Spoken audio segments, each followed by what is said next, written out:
Yes, good afternoon. This for Grubby. We did it again. Let's hope the run stops really shortly. Oh, the Navy Blues. Thanks, guys. No, that's tonight. That's tonight. Right, mate. Thanks, Stillo, and welcome everybody. Simon Lover this afternoon. Werribee Centrals taking on Winchelsea 1v2 here this afternoon. Looking forward to a very, very exciting game. Hopefully, weather stays the way it is. It will be. And both sides, as I said, performing very, very well at the present time. Welcome this afternoon to Richard Grubby Creations. Just a little trip across the road, Grub. Yeah, last week was the longest trip in football from Werribee to Winch, but we remedied that today with a walk across the street. This is really, really good, mate. And to all our listeners and all our, viewers as well. Viewers, listeners. We could be in for a big day here. And also joining us in the boxes again this afternoon is Tyler. Tyler, you were down there, mate, are you? He's not on. He's just doing some paperwork at the back. Well, before we get into our special guest, just it would be remiss of me not to pass on to Russell McIntosh, the Inval Football Club, the sad passing of Russell's brother Jack in the last week. And as I said, the association for not only myself, but as I said, from football in general, cricket through Inval Football Netball Club and the Cricket Club, as I said, my association goes back a long way. And obviously, Jack, obviously, with my dad in the shearing shed as well. So, as I said to Russell, as I said, it'll be a tough old week for him, and as I said, for the rest of the family. But we hope that everything goes well for you, and our condolences from all the team here on the broadcast box. And as I said, we'll endeavour to catch up during the week. But as I said, Jack McIntosh, a ripping bloke, life member out there at the Inval Footy Club. And today, let's hope that the footy club do them proud out there, and they can have a win too. Just to ease a little bit of pain for Russell. As I said, it's a terrible week for him, but he'll get himself through. So, as I said, our best to the family. Well said. Righto, Grub, a special guest in here this afternoon. I'll let you do the introductions. Well, thank you very much, Dale. And yes, I tell you, we've had some footballers, we've had some committee members over the last couple of weeks. But today, we have possibly the greatest man ever to come out of Werribee. The instigator, the creator of an institution called Reclink, which is, well, he'll tell you about it in a minute. It's saved so many lives. It's probably the greatest thing anyone in Werribee's ever done. And we're going to change it this week. Well, normally we have a bit of an interview, but I'm going to keep quiet a bit because we've got Mr. Peter Cullen, and he's going to tell us a little bit about what Reclink's all about and the upcoming events they've got to raise some money to keep this institution going. Pete, it's all yours, mate. Oh, thanks, Grubby. Cheers. Very generous in the introduction too, I must say. But anyway, that's thanks for your support of 97.4. That's right. 94.7. 94. Yep. I always That's wanted right. to say that's 94.7 the pulse. 94.7 Home of local football. Yeah, it gets me excited saying things like that. Anyway, look, there's a number of things coming up. The Centrals have been pivotal in supporting Reclink. And we do a lot of Reclink work in Wyndham now. So they've got on August the 7th their event at the Racecourse Hotel, where they always have great personalities. Last year we had Nick Larkey, Wayne Carey, and a host of different, Elliot Goblet, etc. I think this, and so we're putting together our people, but that'll be at the Racecourse. I'm all with the increases in wages that the government have brought in. It's now put pressure on our program money across various parts of Reclink. So I'm doing a fundraising run, and I'm trying to get 50 people to join me who would tackle raising 1,000 each. And to be honest with you, it's quite a personal challenge. I'm personally doing it and looking for people who might sponsor me. I've had to learn a run again. I've started walking, and this is where I run here at Galvin Park, and I use the 4 ovals. I started walking and running, and I'm building up towards it. It's to celebrate, to prepare for my 70th birthday on New Year's Eve. I thought I'd try and do a half marathon to get ready for that. Well, Peter, you're miles ahead of Grubby and I because we don't even contemplate running. No. Well, I was going to go in the half marathon, but I was scared I'd run out of petrol in my car. No, fair enough. It's not everybody's bag, but I'm actually really enjoying it. It took me a little while, but I thought this morning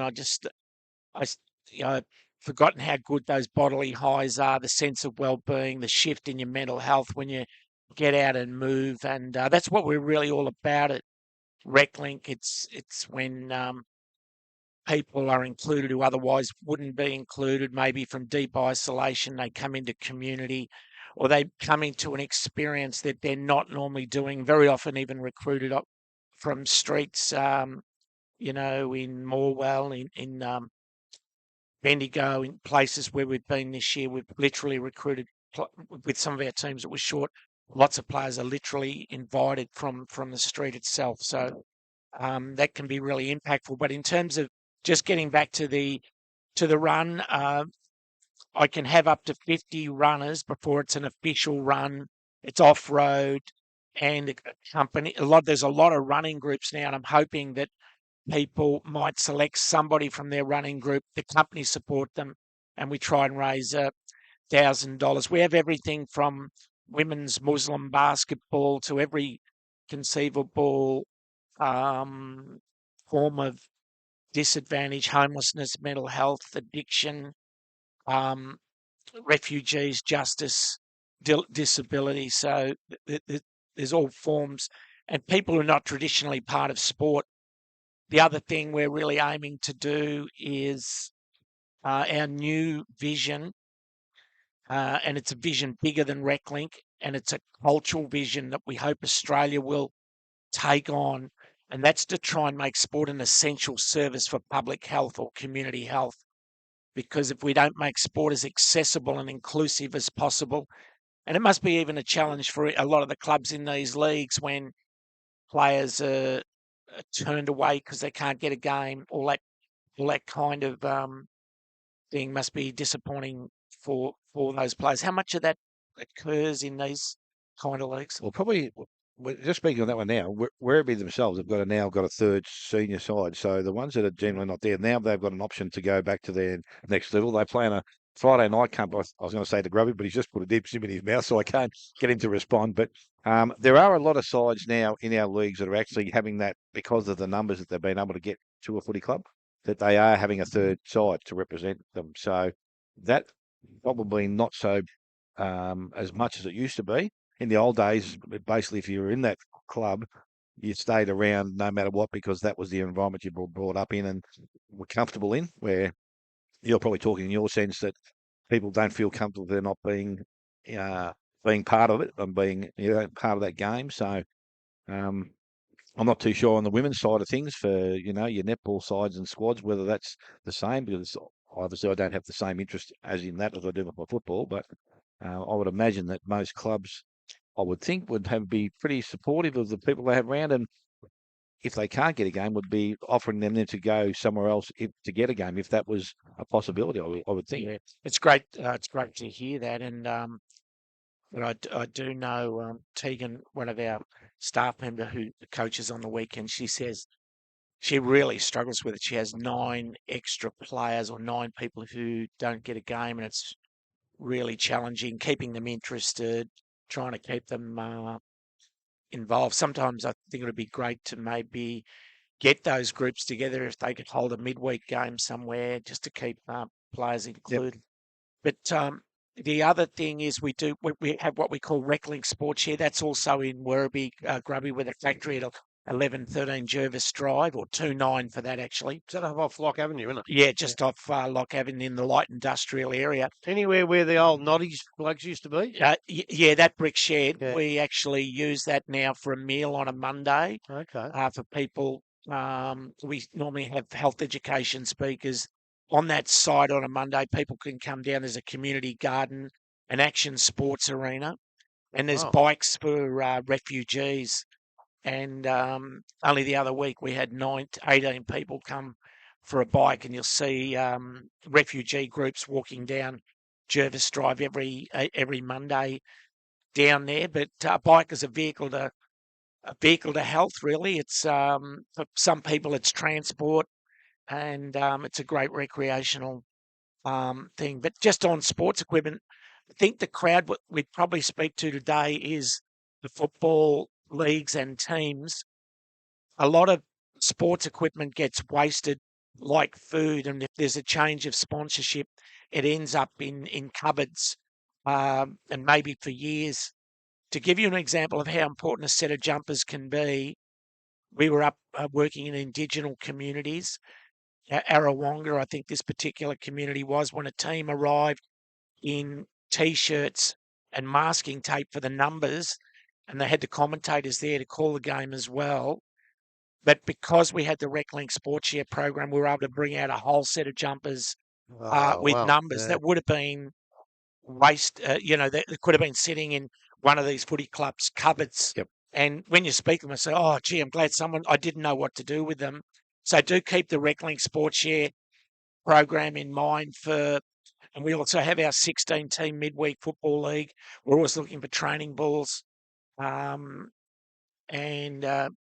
footballs generally, but shorts are very expensive. Not easy to run football leagues or to get sponsors for football leagues, particularly midweek, that don't draw the regular kind of crowd. So we were always chasing that kind of sport. And Vic Swim gave us goggles, and we went up there, and they had no goggles for their chlorine pool. And what was sitting in boxes, they too were really glad to be able to place them, ended up being utilised. So there's nothing we don't place or learn where to place it. And so we're doing that sports equipment as well. Going back to the athletic part about it and the run, I reckon I can remember as a kid doing athletics. Wasn't your brother Bill a Victorian champion walker or something? He was a great athlete, Bill. Bill he got 2/3 in the Victorian All Schools. He won the two or three Victorian All High Schools, but he did. People have told me that he was actually beating Di Costello as a schoolboy. Yeah. He had a plastic joint put in his toe. A lot of people may not won this. He won a national walk title, and he won an Olympic title. Yeah. Not an Olympic title, sorry, an Olympic Qualifying. he won the. Yeah, he was good. I know that. He was good, and he tried, and that's what's something of that.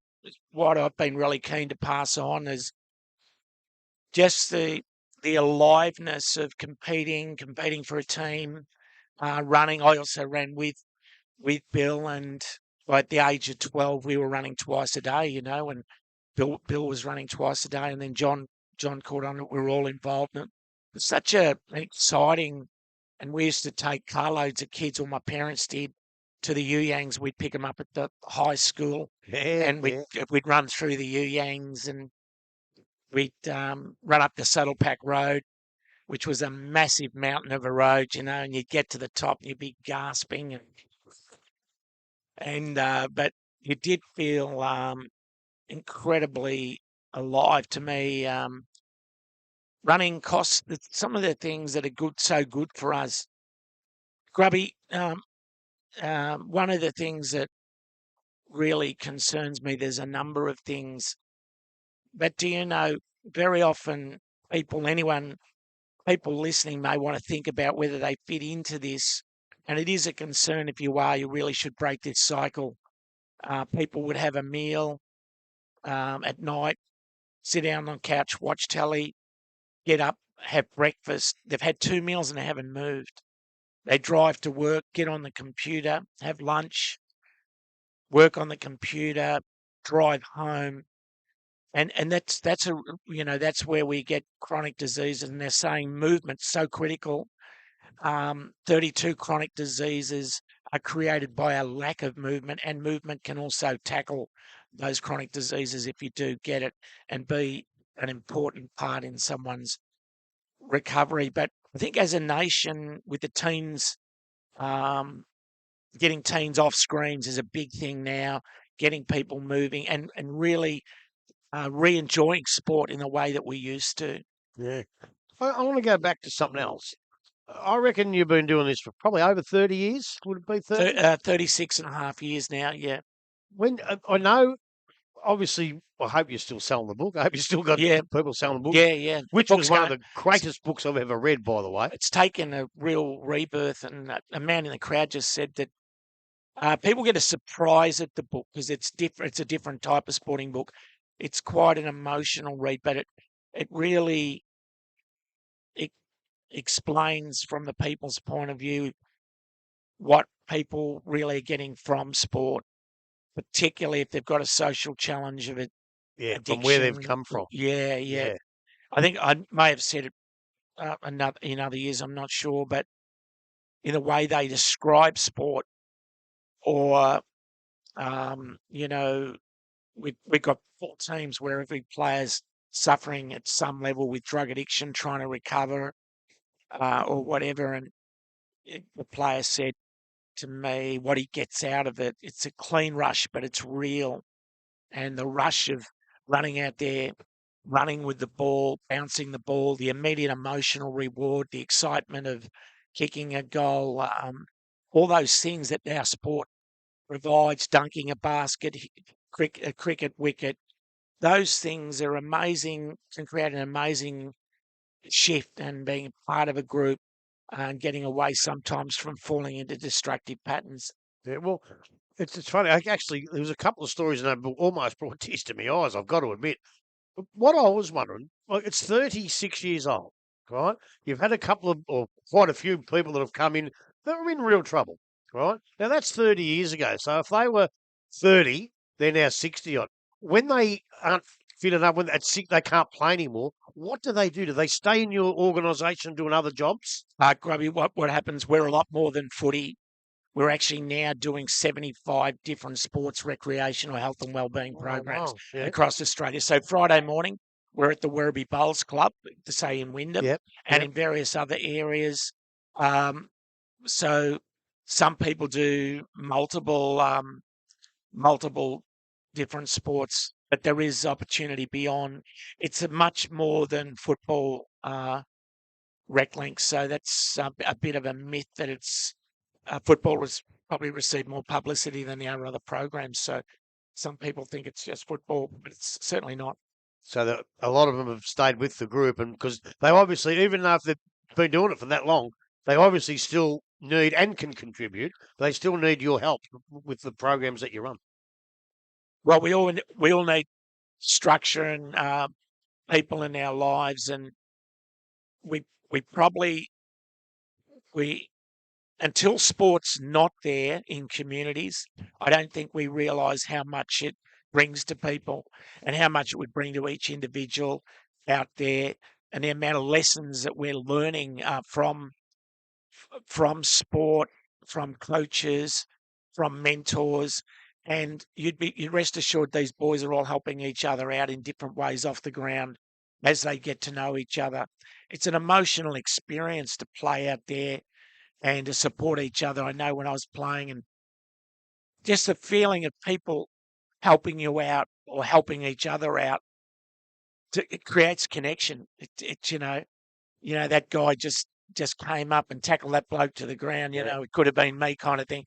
But it's I remember that emotion, feeling, gee, I really like these guys, and I'm looking forward to getting to know them better. And over time, you become an identity, they become an identity within a team, and it's tremendously powerful in mental health. Yeah, and well, actually, I had a phone call from a bloke before. He could have actually gone in this half marathon at Noel Fanning, except for the fact that he goes out to get mail out of his letterbox. He's got to get a taxi back to his front door.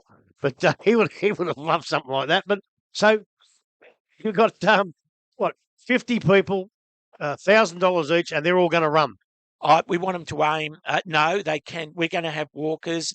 We're going to set it's the 20th of September near the fishing club at Bungie's Hole. Yes, yeah.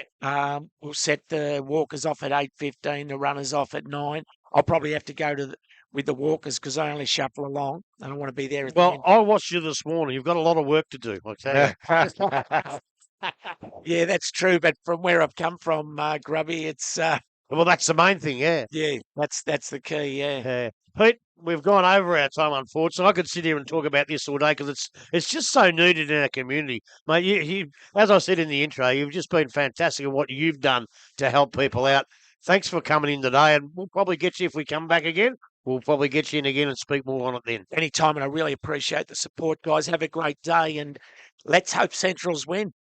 I'm not allowed to say that. I'm unbiased. Yeah, Thank no, you, no, Peter. biased commentator he is. Unbiased. A special cheerio to Chris Kapelke too, the president, who each year makes sure they put on the fundraiser for Reclink and Blue Ribbon. It's really grateful for it. Thanks, guys. Appreciate your help as well. Good on you, Pete. Bye. Thanks very much for coming in, mate. Yes, thanks, Peter. We appreciate your time, as I said. And if anyone out there was wanting to help out, you can obviously come through myself or Grubby, and we'll be definitely able to pass that on to Peter himself. So we're going to have a look at some games here now, and there's probably a lot of important games now. We're getting to a part of the season where everything will be crucial for those sides looking to play finals football at this stage of the year. As I said, Werribee undefeated on 11 wins, but the bracket behind them is pretty high and large, and for some, there might be chances starting to run out. So each game now for the rest of the season is going to be very, very important. Now, we were going to, at one stage, going to go and look at North Geelong and Bannockburn, but unfortunately, the way North Geelong have been attacked by injury again, it made it very hard. But a 1 versus 2 here this afternoon was probably the way to go. But North Geelong are at home today. They play Bannockburn. As I said, they lose some key players from last week. Cooper Pascal, I think, has got a concussion protocol. Tommy Davis, we believe, has a broken rib. And I think Zachy Swennerson might have done a hamstring, and pretty bad one at that. So he might be out for some time. They have got a couple of soldiers back, but they're going to need every bit of it taking on Bannockburn at home this afternoon, Grub. Well, they are. At least as it's home, they give them some sort of a chance. But look, they're in a lot of trouble with injuries, and they haven't got that much time to come back. Like they're one of the sides on 7 and 4. I think it's about 4 sides on 7 and 4. If they drop a couple like last week and the next couple, they might drop out of that bracket. And I don't know how they're going to arrest it. Well, the only way to arrest it is to get some of these players back. And at this stage, it's unknown whether Zach Swennerson may not come back. Broken rib a couple of weeks. At least. Concussion a couple of weeks. So, in the end, they're really going to have to do something about that. Look, they got beat by Winch by, nearly 10 goals last week. And 20 more scoring shots as well. Yes, and it could have been, if they had a kick straight, it could have been worse. They were in it early. I thought they played some reasonable football, but they just didn't have the players. They just had too many out, Tommy Swennerson was good. Farrell was great until the last 3 minutes, and when Primer kicked a couple of goals, and Rory Desnoy. Cooper Vaughan kicked 4. He's had a pretty good year. But Bannockburn, they're going along all right as well. They're 7 and one of the teams also on 7 and 4. They had a couple of losses, which I didn't think they would have at some stage, but they come back last week and really trounced Thompson by 93 points with, I think, Rob Mayborn kicking 5. Bowden was good. Kelly was good with 4. Hawker with 4. Joel, gee, they look a much, much, much better side, Bannockburn, with Henry Hawker in. And in a couple of games that he missed, they didn't look quite as good, but he's in today. And I think, even though it's at North, I just think they just haven't got enough healthy players to put on the park, and I think Bannockburn might get over the top of them. Yes, Ty, Grubby said that the injuries, as I said, we both said that they are burdened by injury, but they can put a team out there on the ground. They're going to need their better players playing well for them to give them any sort of chance at all. Yeah, and North, I think 2 weeks ago we sort of watched North and we went, wow, they've got all the players, they all do their part. And when you've got that real team focus, when you do start to lose parts, it can really make it fall apart. My biggest concern last week for North was their lack of ability to get it out of the defensive 50 to halfway of the ground. They really struggled in that zone to move it through. And I think Banner will be able to put that pressure on as well with just the size and the way they play. So it's a Banner win for me as well today, just on those few things. Now, there's a couple of players out of their sides as well, Bannockburn. I think Jackie Broman's back home. I think he's doing a marathon this weekend, and his mate that he brought down with him, who's doing a half marathon. So I don't know whether they need the fitness work, but they're definitely going to be out there having a bit of a crack on the track today. So we wish them all the best in those two ventures. Another important game, and probably equally as important, is for Inval, Grub. They get to a situation now. They're a couple of games out. If they happen to lose today, they've got Thompson. You would think that they would win, but again, they've got a few players out as well. Bowie Collins not mentioned in their side. Will Stoney. Yeah, there was someone else that's just injured or something or gone Actually, overseas. Stoney's playing. He's playing. Yeah, so they've got the task ahead of them in the league, but they just can't afford to drop one today. No, they've got no problems today because Thompson are really, really struggling. You think the Inval got a few out. You add the blokes that left last year and then add the injuries to them, it's about 15 ahead of Thompson. And You know? they've gone overseas. Yeah, they don't even name a second side. They just hope they get enough players to turn up and play in their second. So that's, and they're in real trouble. They're at 2-9. They lost last week to Bannockburn by 93 points. So there's no way I wouldn't have thought they could go out to Inval today and bridge that gap. Anakie was pretty good. Cam, he's been a shining light. He's kicked quite a few goals. He must be in the top 2 or 3 in the Wayne Tyquin medal. Dixon was good. Yeah, Senti kicked 3. I think that's the kid that played at fullback on Francesi Fulton the other. So we knew he wasn't a fullback. Maybe he's a full forward. Found himself a niche. Yeah, maybe so. So Geordie Cam's 10th grub with 24. He's 10th, is he? Gee, he's not up as high as I thought he was. Nah, that's wrong. I'm right. They're 5 and 6, as you said, Inval. They lost last week by just over 4 goals to East. Really needed to win that one to level the score, equal the ledger. But, Collins, Stoney, Grundle were good last week. Dixon kicked 4. Mason Dixon. Actually, I might be getting mixed up. I think that's what I meant to say. He's in the top 3 or 4. Mason Dixon, I meant to say, not Jordan Cam from Thompson. Mason Dixon from Inval. Is probably in the top half. He's number 3 with 36. That's who I got him mixed up with. That's right. But a 26-point loss isn't the end of the world, but they really needed to win it. They'll be 6 and 6 this week. They'll beat Thompson at Inval and they'll beat them reasonably well. And I don't know what their percentage is. As I say each week, the play sides are down a little bit. They go 6. They've got to catch up in points, but they've got to make sure they catch up in percentage as well. So these games they have to win and win well. I think the side above them, or the one above them, Belpost Hill, 135, and they're 117. So there's quite a bit of there's a big margin. Well, it is, but a huge win against the bottom sides can really, change it. But yes, it can change it. But I think it's more the fact that if you don't, you're in trouble. Yep. If you don't win by a lot, it's not the percentage; it's percentage lost that they could have got that hurts you the most. Yeah, I think that'll be one of the other instigators. I think that come finals time, those last 2 or 3 positions could be decided on that percentage. So interesting out there. Tyler, Inval, as I said, they've still got a pretty good group of players on the field. And as I said, they need to win this. And probably, as I said, 10 goal plus would be, that's what they'll be looking at. I suppose they've got to take care of business first, and that's win the game. That was pretty much going to be a majority of my little comment there. Grubby stole it. But yeah, it's sitting at 118, being, 18 percentage points behind Belpost next in line. And, from Belpost up, it's all 135s to 145s. So they've got a fair bit to make up. They'll be wanting to win by 10, 15 goals today. I'll give you the next crack, Tyler. Belmont Lions are taking on Anakie at home this afternoon. Now, probably a couple of weeks back, you would have thought that this may have been a game that they might have got away with easily. But after their performance last week against Werribee Centrals, you'd have to say that Anakie would consider themselves a little bit of a chance out there this afternoon. If they could. Look, it will depend, I guess, on what team Anakie has on the park today. Obviously, they've got a few that are coming and going. They're not sure who's going to be around and when they're going to be around. For me, Belmont at home will be far too strong against Anakie. Again, and they're going to be. If Belmont do get up, it's going to put them up probably, potentially the second on the ladder if Werribee get up today. So they'll be wanting to get ahead. They'll be wanting to take that win and win by a solid margin as well, I'd say. They seem to be performing pretty well, Belmont Lions. They had a couple of early season little falters, I think, but since then they've just started to find a real niche in what they've been able to do for the rest of or for the later part of the season anyway. Yeah, apart from 1 or 2 weeks, they've been reasonably consistent.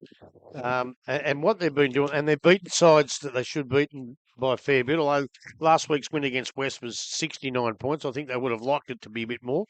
But Farciani's, I think he's pretty new, isn't he, Farciani? I don't know if he played last year. Not a name I was familiar with. Yeah, he's been in their best for a while. Hootsma was in their best for about 8 in a row, then haven't seen him. So hopefully he's playing. Hopefully he's not injured. McPherson was also pretty good. He kicked 5, and he's actually probably down the list in the goal kicking, but he's kicked 5 or 6 the last 3 or 4 games in a row. So he's the captain of the interleague side. So he's doing pretty well as well. Anakie at 3 and 8. Very, very well. Could have been 4 last week. Last week, they were absolutely magnificent. From all reports, they just did everything right. They possibly could have won that game against Werribee. They were, 2-7 against a 10-0, which you would think there'd be a big margin. But I did say, didn't I? Yep. These Werribee always struggle at Anakie. Anakie always play on their home deck. Billy Goodwin played his... I'll find out for you. forget what it was now. 150th, wasn't it? 150th, I think. And obviously he's been their captain and they did it for him. But it was in front of the past players. And you tie all these things together and then ask them to give everything they've got. And that's what they did. And they were very unlucky to lose. Can they do that 2 weeks in a row? It's not at Anakie. It's not Billy's 150th anymore. There's no past players and they're away. And I think that might be the tail of the tape because I think Belmont will be too strong for them. Gerard was simply magnificent. I don't know how many possessions he got, but he was magnificent. Sim was good again. And Josh Mawson, very, very good player. And it was his 200th game. Well, there you go. Sorry, Billy. And we said that last week. I think I did. cheated him 50 last. I've cheated him 100 It now. felt like deja vu. But, He might owe him one next time we see him. Yeah, but I just don't think they can get up for that. And Belmont, well, at 8-3, they can't afford to lose. As Tyler said, if they want second spot, I think they will just about get second spot to win and then try and hold on to it. So Belmont for me. Yeah, I think Belmont, as I said, let's a little bit better nick at the present time and going forward. A game that they won't want to throw away, especially at home, and they are a better side when they play at their own patch. East Geelong are at home this afternoon to Corio, and unfortunately another game, Grubby, that could see another blowout. Well, 7-4. They're one of the sides at 7-4. And I think they're fourth, though, East at the moment. And a huge win today could bring them up. They beat Inval by 26 points, which was a pretty good win. Fanning played a pretty good game, and that's not the Noel variety because he's 103 years old. Ezard, he kicked another 3. He's been going along all right. And Kasparian got in their best 2, the ruckman, so he had a pretty good game too. Smith, how did he not mention? I think he got 2. Yep. He only kicked the 2. To get in the goals in my research, you've got to kick 3 or more. Yep. So he kicked the 2. Corio, look, they're battling their guts out and trying everything they can. We probably might go out and see them next week for their past players. So don't go too hard today, boys. Save it all for next week. I honestly don't think you can beat East at East. 68-point loss to Balpost Hill. Gibson was good. Green was good. And young Waldron kicked 4, which is a good sign. Obviously, without the Bennett boys and the boys they've lost, they're in real trouble. But they'll keep fighting. I don't think they can win today. Matter of fact, I'll go for East quite well. Tyler, I don't think to add to that one? Yeah, it's pretty hard to win a game of footy when in the last 12 months you've lost your best centre, your best forward and your best backman. So, yeah, it's East by a long shot. Okay, I don't think there'll be too many arguments around the league or myself here this afternoon. The last game we'll look at before we have a look at the game this afternoon, Belpost Hill at home taking on the Giants. Now, again, I read through their ins and outs during the week, and I reckon that I saw Daniel Craven's, he's retired. Lima's not playing. The big fella plays up forward, Nick Butters, is out, and there was someone else that was in their better players. They simply can't afford to lose players of that quality if they're going to go out and try and take on Belpost Hill, Tyler. No, absolutely not. Yeah, and like those are sort of the main names out of that team. So you lose your top 4, all of a sudden it really exposes your bottom 8. So yeah, could be a very tough day at Belpost Hill for the West team. Scotty Frangos still going around, mate. Played No, 300s. Oh, he is done, is he? Played 300 and retired, from what I got told. Well, that was in the paper, but then I thought I read that that was just the paper talking. Oh, well, I hope so. Wasn't actually fact. Actually, we'll probably be able to. Yeah. While you're giving your summary, I'll have a look at their side in the. Well, he did feature in mine because he did play his 300th. I was told he was 300 then retiring. But in their best players, of course, Lima, who's not playing, Collins. Justin Carey got 3, he's still there helping the club out as much as he can. But when you're 0-11 and you lose players of that calibre and you come up against a side who is another side on 7-4, not just eager to win, but eager to build their percentage to as much as they can, because I know I keep saying it, but it's going to mean so much, the percentage. So, in the end, Belpost Hill, I think Carter was good last week. Yates, Hanley, Flacavento kicked 5. Cozzy kicked 5. Was all beer and Skittles from there, but I think it's going to be that again. I think they need a 100-point win. You can talk about your 9-10 goals.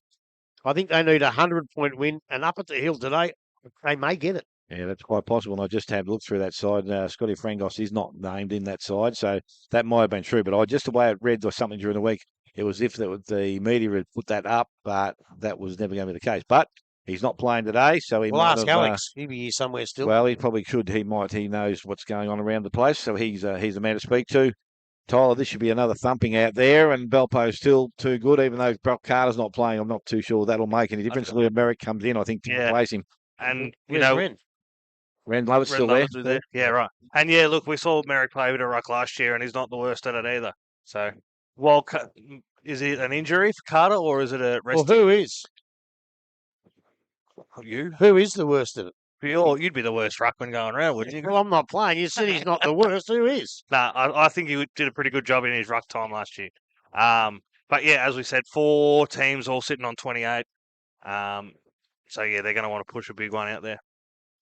Yeah, I'd hate to see what the margin will be out there this afternoon. If Belpo still are on the ball, they could make this game very ugly and very quickly. So we hope that the Giants can put up a fight and show a little bit of spirit out there, and it'll be interesting to see what happens. But our game here this afternoon, this is what we've come for, 1 versus 2. Saw Winchelsea last week, very impressive against North Geelong.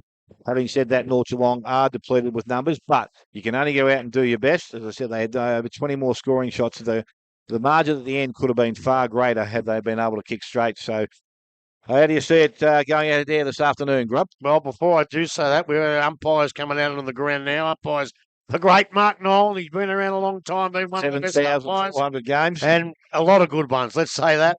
Daniel Wilson, I met He spoke to you before the game and said, be nice. He did.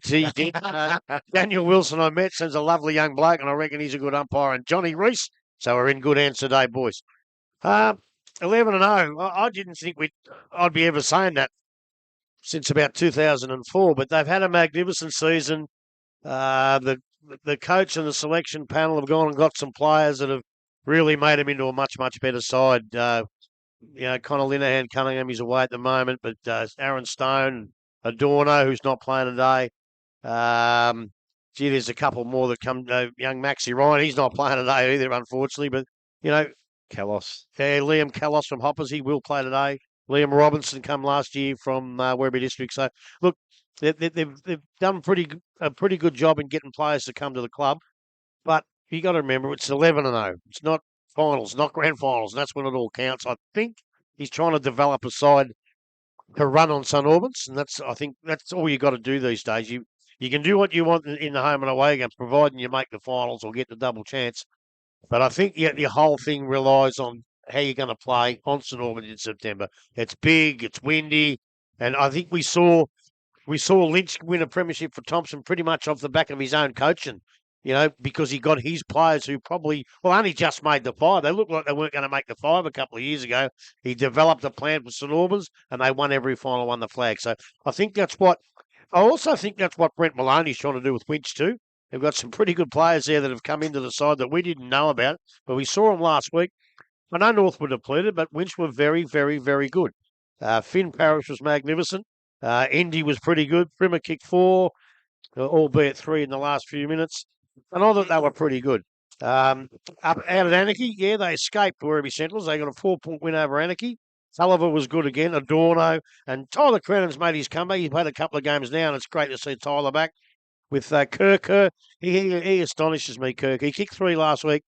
He looks like he can play AFL football 1 minute and then not get a kick in the under-15s the next. He's one of those blokes that just, when he's on, he's on. When he's not, he's not. So not so much for my sake, but for our sake and the way he plays when he plays well, we hope to see him play really well today. They are in a bit of trouble. They got a few players out. Linehan Cunningham, triple best and fairest winner Brad Carlton, Jack Stevenson, Maxi Ryan, Christian Adorno, and there's 1 or 2 more. So a little bit like North Geelong, they got 5 or 6 players that aren't not available for selection this week. And so let's hope they don't lose 2 ruckmen like North did. They can cover it a little bit better. Their seconds, there's not a lot of great depth there this year, although they've got quite a few that can come in. Benny Leonard's made his way back into the side, which is good to see. I don't know. I think if Winch are ever going to beat them here, it's today. I've got no doubt about that. Obviously, I have to tip Werribee, otherwise all these people who happen to be listening to it over there are going to lynch me. But if ever, I'll say it again, if they're ever going to beat Werribee Centrals with the side Werribee Centrals have got in here, today could be the day. Tyler, we said Winchelsea very impressive last week, and they would probably need to play somewhere near that to be able to beat Werribee at home, I would think. Yeah, absolutely. Probably my biggest question is, firstly, who takes Primer? I mean, what really impressed me last week with Winch was their ability to deliver across ground as well. Like, I think they had 10 different goal kickers last week against North Geelong. So it wasn't like they had one or two men kick 5 or 6. The 10 goal kickers, a lot coming through the middle was a huge benefit for what I saw. Obviously, with Werribee, I think a few times over the last few years, we've sort of picked on their back line. Obviously, that has stepped up. So I think that whoever does the work on Primer and as well as coming across and filling the gaps to stop those running plays from the centre, as well as around the wings, stopping the running plays with the full ground press of Winch of what they did last week, being able to get across the ground quickly. For me, it is Werribee still, but I think Winch will definitely give them a good run for their money. Yeah, I'm interested to see this going to start. And as I said, we get first-hand experience coming off Winch last week, but Werribee have done nothing wrong during the course of the season. As I said, still got some players out. Both sides probably got players out, but they seem to be able to do it just that little bit better. As I said, they've been able to manage with a few guys away in recent times and then with the numbers out. But interesting to see just where they are, and this will be a great game to set that up. We're going to take a very short break, come back. You'll listen to 94.7 The Pulse, your home of local football.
Is in the air. A ruckman, they go at it, and from the middle of the ball, it comes out to Williams. Williams gets it to Finn Parrish, and he goes into their forward line.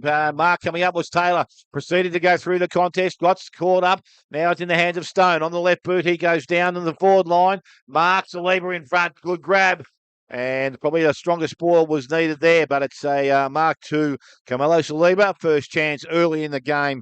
Only 18 seconds old, and he's going to go back and look at Werribee's first game goal for the afternoon. He'll be very happy with that as well. Obviously worked on his body over the last few years. That was very well possessed. He held his man behind him and was able to get that clear run at the ball, clear grab at the ball. So Saliba now from inside their forward 50, a kick of about 45, steps in, went off the side of the boot, and he's not even going to score. That's not the starter he wanted. Ball out of bounds on the full. Free kick will go to...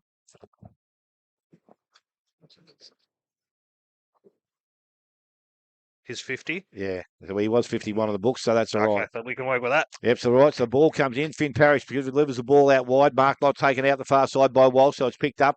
Walsh has got it back again. Handball over the top. I don't know whether he was looking for anyone particular, but the ball is now in the hands of Camilleri. He went to give the ball off, but lost it. Picked up by Chesterman. Chesterman now into the hands of Stone. Back into their half-forward line they go. Gemmel's got the ball, got the handball out the back, so Winchelsea are made to be working very hard. That could have been dropping the ball, and it was. Kirker was the tackler, and he will go back and look at the first score of the afternoon now. And we've just gone on minute 30 in this first quarter. 50 is Carver. Yeah. Was 51 on the books, I think, Grubb, so he didn't have to change too much. Was it Houston wrapped up that time? Possibly, yes. Yeah.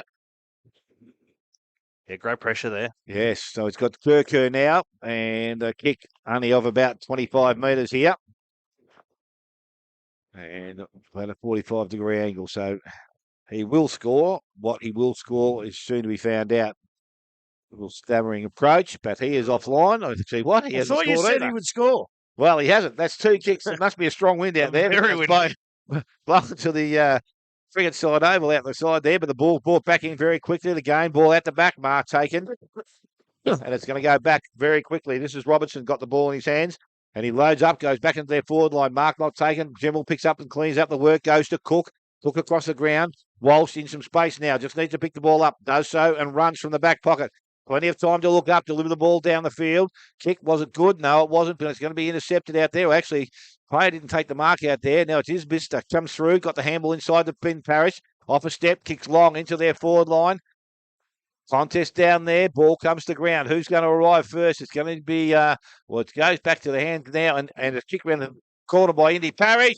And that will be the first score of the afternoon. He has got his first of the afternoon. Winchelsea have won. They lead one straight goal. Werribee yet to score. As I said, we've gone 3 minutes. Buckley's Entertainment Centre first quarter scoreboard. Well, that's exactly what you really don't want to happen. A nice, easy shot for goal that you don't even score. And then you let them get the ball down there and leave the goal square open for a nice, easy goal. So Werribee got to be on their backs.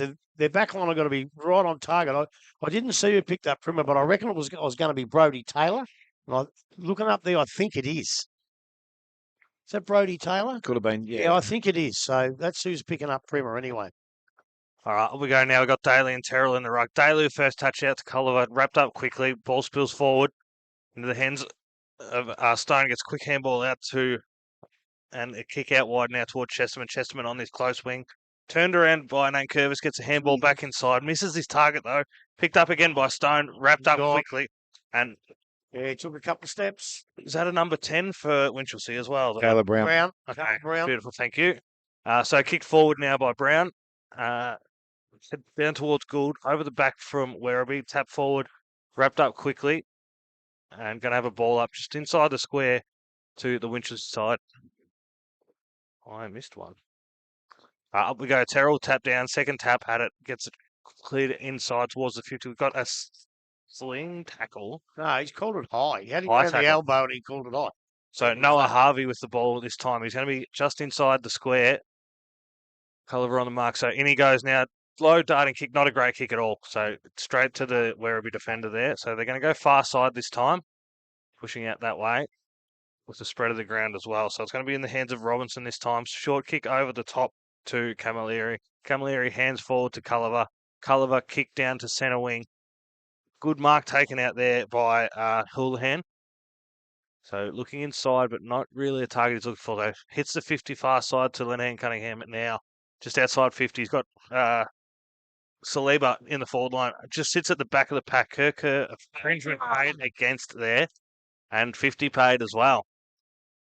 Saliba did work early to get position. Kirker just infringed there. So Did he? No, I think it was Saliba, a little push in the he back. gave a push, did he? Yeah, Right. just pushed their player in front of him. He must have long arms. He was on his own, wasn't he? Yeah, no, he just pushed him underneath the contest. That's all he did. All right, so Winch kicking forward now. Gould to target. Mark dropped, quickly wrapped up there. Premier with the hands and then out to Sutton. Gets the kick out the far side. Mark taken by Winchelsea, so McDonald on the mark. He's going to be right on the 50 on that far side. Inbound ball for Winchelsea. Past Camilleri, past the next player. Camilleri now with it, wanting to come this far side. No one here, though. No, there is no one here. So Stone to Culliver now. Culliver looks for Kerr. Kerr able to get to the lead, and he needs to just hold the ball up here. There's not much happening in front.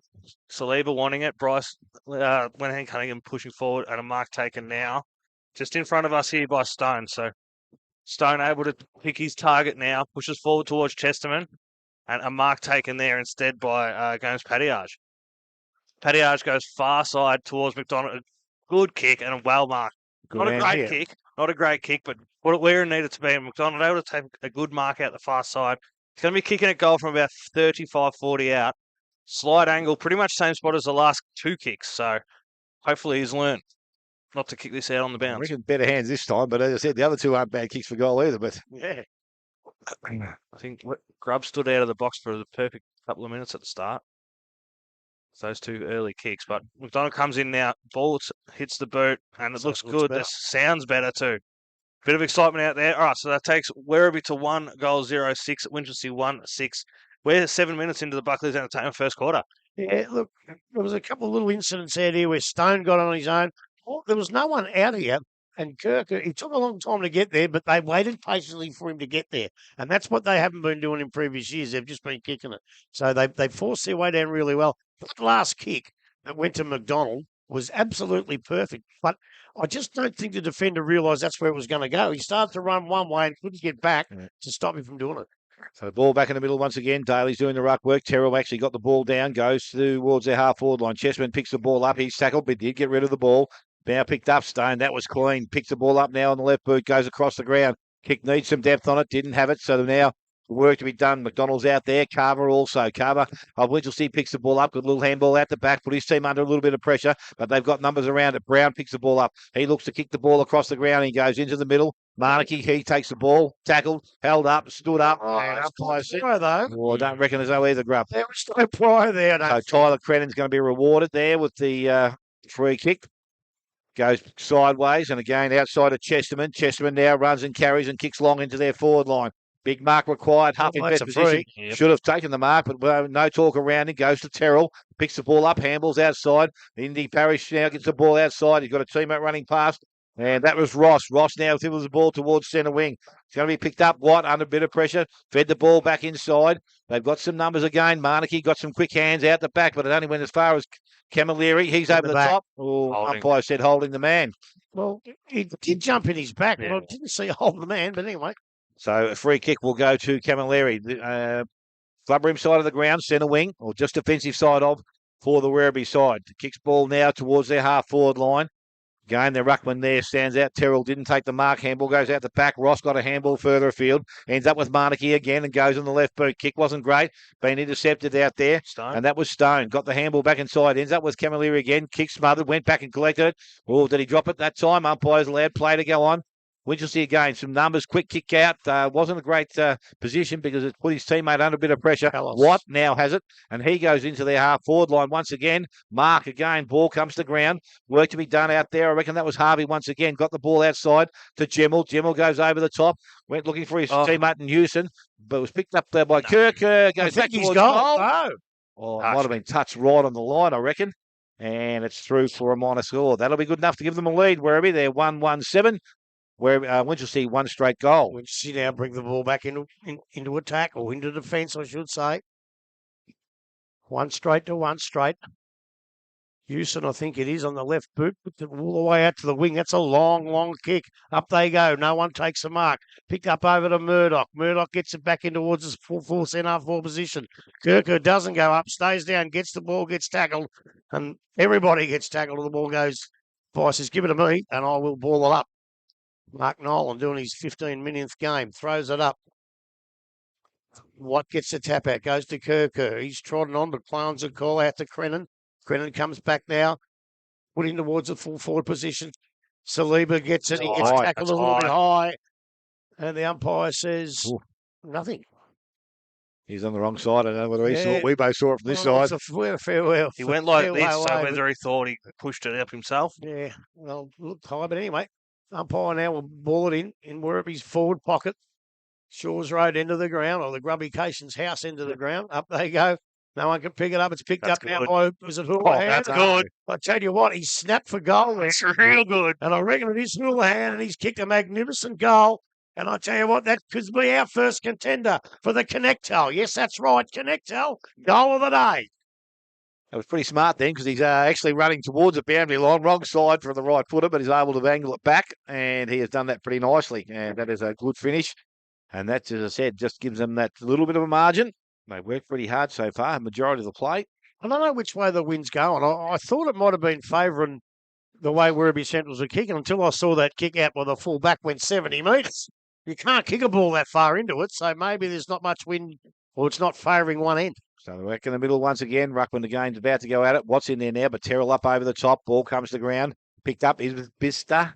He picks the ball up. You have to say that 10 times in a row, you'd be in trouble. Yeah, I know. I know. But ball is back with the hands of the umpire. There you go, mate. Game ball thrown up. What front position? He actually gets the ball down.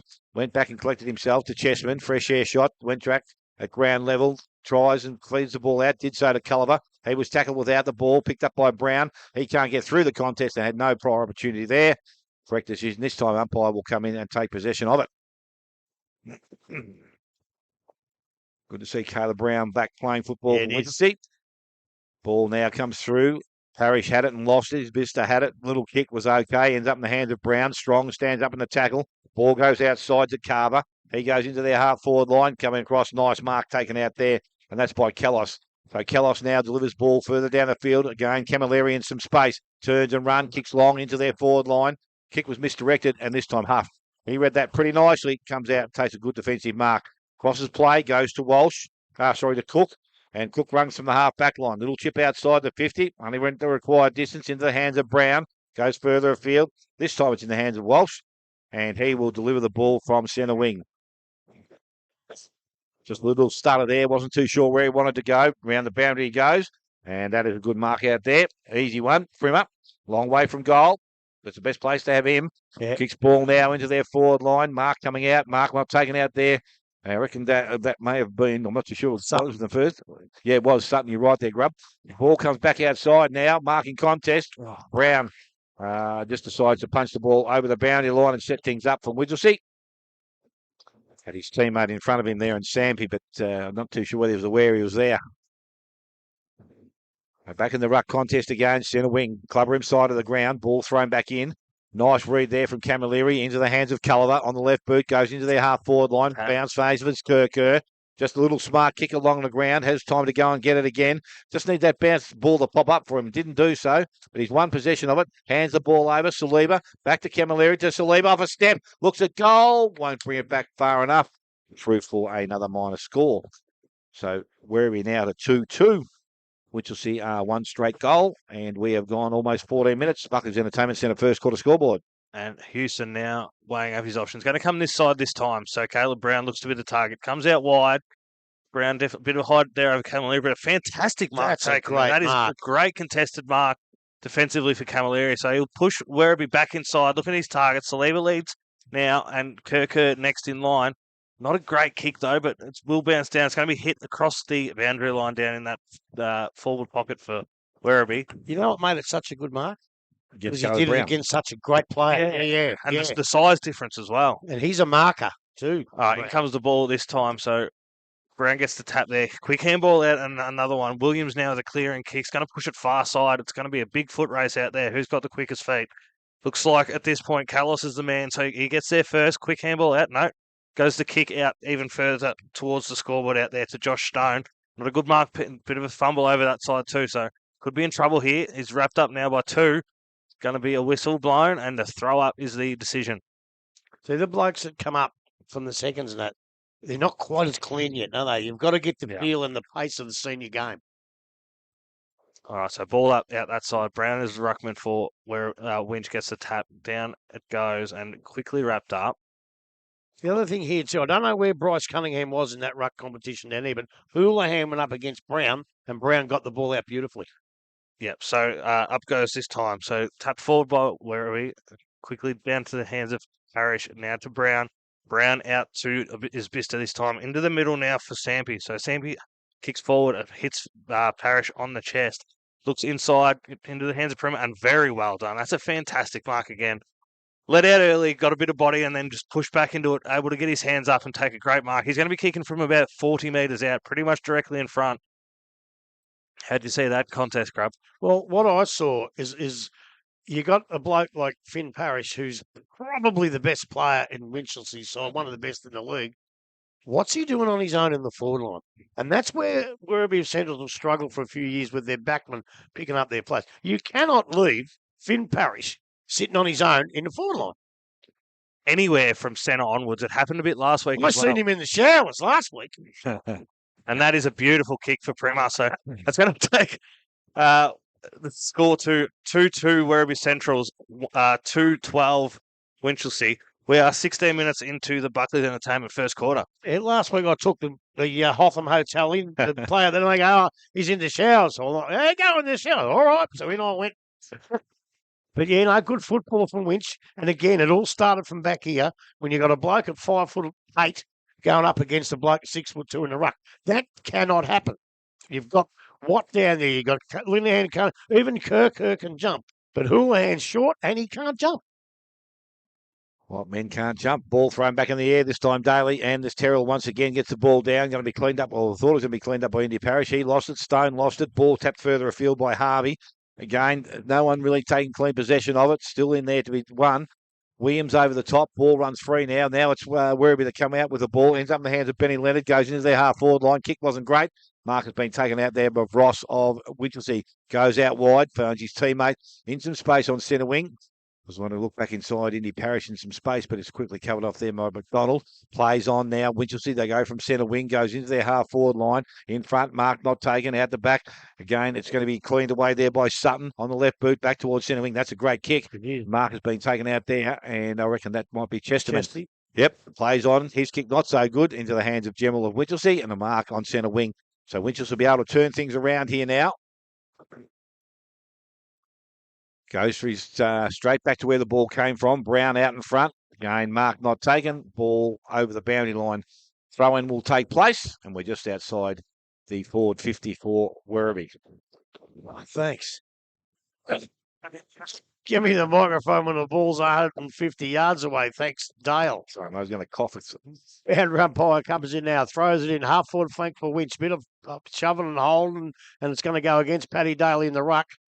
And it will go there to Big Terrell. And I thought it was there. He goes for the handball. Nice little handball over there. He puts it over towards, I think it was, I don't know who that was. Vista. Oh, I've got him over here. That's right, different number. Now, Werribee have the ball. Deep in the back pocket. And he comes now, Robertson, by the looks of it. Puts a long kick up towards the wing position. He's looking for the big fella in Daly. Gets punched away from him. It's picked up now there by, I think it's Williams. Yeah, I can't read my own writing here. And he puts it to well, there's a free kick there. I don't know what. Bounds, I believe, on the full. Now, the boundary umpires are going to, and field umpire have another meeting, which happens every time. Called the arc. Church must have been just out the boundary line trying to convince the umpire with head took the mark. It was too. Looks like Culliver now puts it in, puts the right boot up. Up they go up to the wing. Oh, that's a good mark there. And I can't see the number there. I think it might be Terrell again, the big fella in the ruck. Nice little handball over. Out they come now. Down the ground's going to be. Williams got bumped after he kicked it. And the free kick will go down the ground. Handball straight over to Parrish. Parrish puts it in towards centre half forward. Beautiful. And it looks like the big fella in brown has taken the mark at centre half forward, 45 metres out. And he'll have a shot at Winchelsea's third goal of the day. Could have either him or Jordan Gould there in that pass. I noticed earlier, remember when the ball went down there and it went to 3 Werribee defenders. And when I saw the Werribee defenders, I thought, well, where are their forwards? Well, that's where he was then, on his own again. And the defence a little bit struggling a little bit at the moment. It's a good kick, but not quite good enough. And the ball veers off to the left for another point to Winchelsea. And that's their first point of the day. They go to 2-1-13. Werribee Centrals 2-2-14 on the Buckley's Entertainment scoreboard. Culliver brings the ball out, goes long, went through the hands of Robinson, but he's going to be able to, got support out there. McDonald's with him. He picked the ball up and lost the ball fairly quickly. Umpire said he picked it up and put it down. Free kick's going to go to Don't give it 50, son. Don't give it 50. Well, that might be turned around. It's a wonder it wasn't with Mark Nolan umpiring. He usually does that. It is Vista can find himself a little bit lucky. On this occasion, his little short kick goes further down the field. Williams, it wasn't a great kick to him, but he's able to pick the ball up, move it into the half-forward line, picked up by Indy Parish. Handball comes outside. It's going to be turned around quickly by Lane. Got the handball to his teammate. Out there, Linehan Cunningham. He couldn't pick the ball up. Kick into the far little half volley there, and it's not going to be paid a mark. Tackle was laid. Umpire Nolan will ask for the ball back just outside Werribee's forward 50. So a tight tussle here at the present time.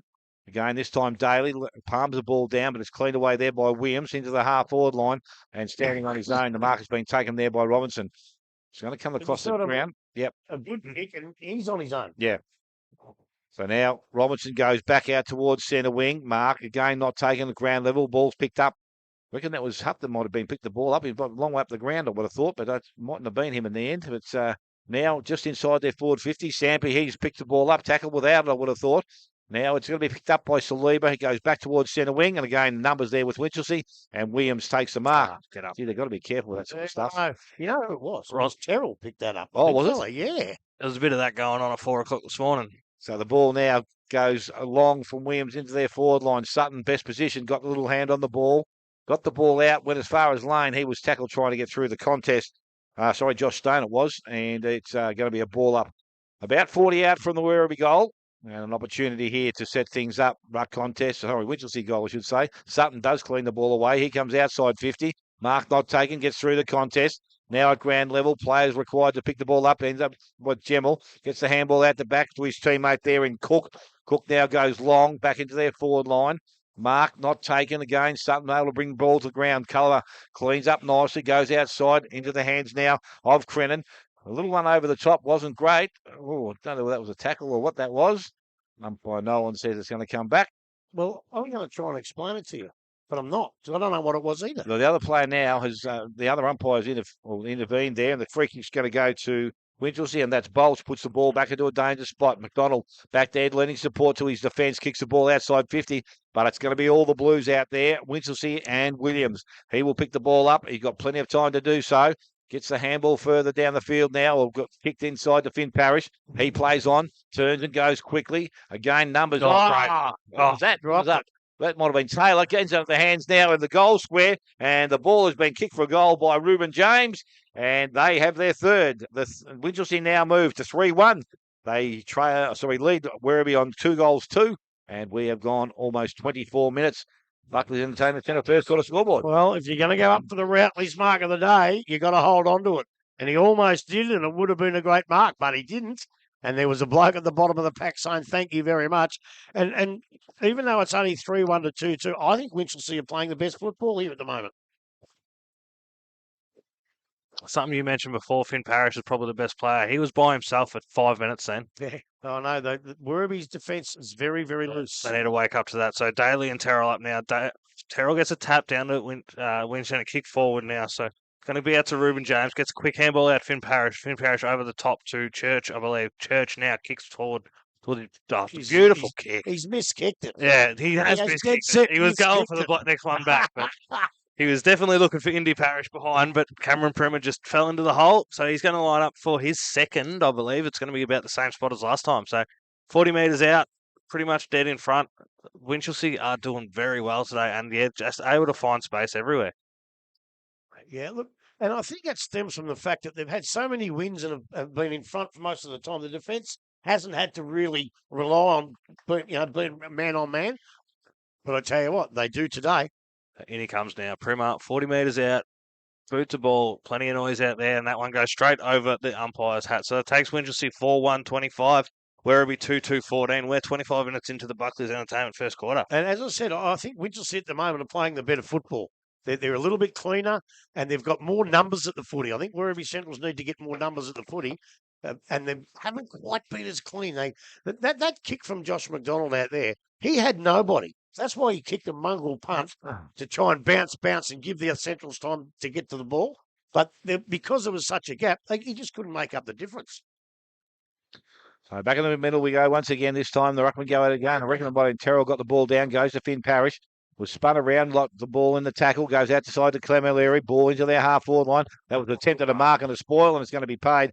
And that will go to Winchelsea, and the marker will be taken to Nankervis. A little bit rusty getting off the ground there. Put his teammate under a little bit of pressure. Kicks the ball back into the middle of the ground. Going back was Harvey. Went past him. Picked up now Sampi. And he will deliver the ball. Goes out wide to looking for his teammate. Mark McDonald was in front. Didn't quite finish it off. Ball now into the half-forward line. Coming to meet the ball. Oh, that was a good strong tackle on Stone. Ball has now been... in the back there. I'm not too sure. I took my eyes off the play for a second.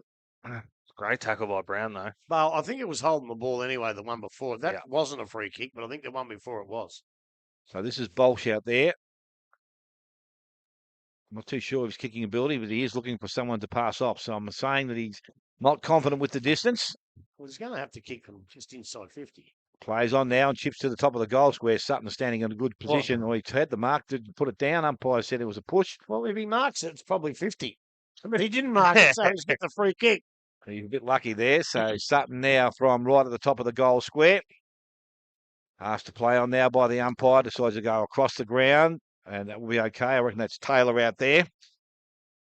So Brody? Yep, and he's in the back pocket, and he delivers the ball now, goes out towards centre wing. Linehan Cunningham out in front. Did he take the mark? Yes, Umpire said yes, he did. So he's Camilleri. I'm not too sure what he was trying to do, but There's no advantage on the mark. Linehan Cunningham gets the ball back, and he now goes towards Watt again, gets himself underneath the contest. There's another free kick being given here. Never saw it. And the umpire won't matter because he's outside range, and it's going to be quarter time here at Simon Lobel, which will see Winchelsea go in at 4 goals, 125, leading Werribee 2-2, 14 goal kickers for the home side, McDonald and Houlihan. And for the Winchelsea side, 2 to Primer, 1 to James, and 1 to Indy Parish. Take a short break, come back, and you'll be listening to 94.7 The Pulse, your home of local football.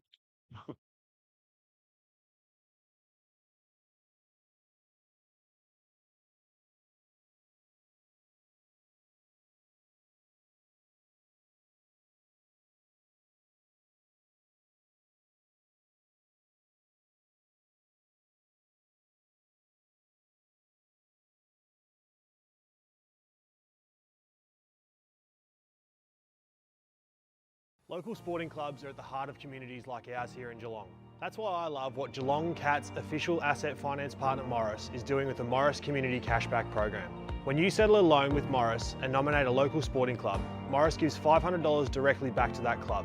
That funding can help local clubs invest in equipment, facility upgrades, club improvements and junior development programs that benefit the entire community. So if you're thinking about financing your next car, truck, trailer or even a boat or caravan, you'll be supporting your local sporting club at the same time. Because when local businesses support local communities, everybody wins. So this week, let's back the Cats and back our community with Morris Community Cashback.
Quarter time, it is 2-2 Werribee.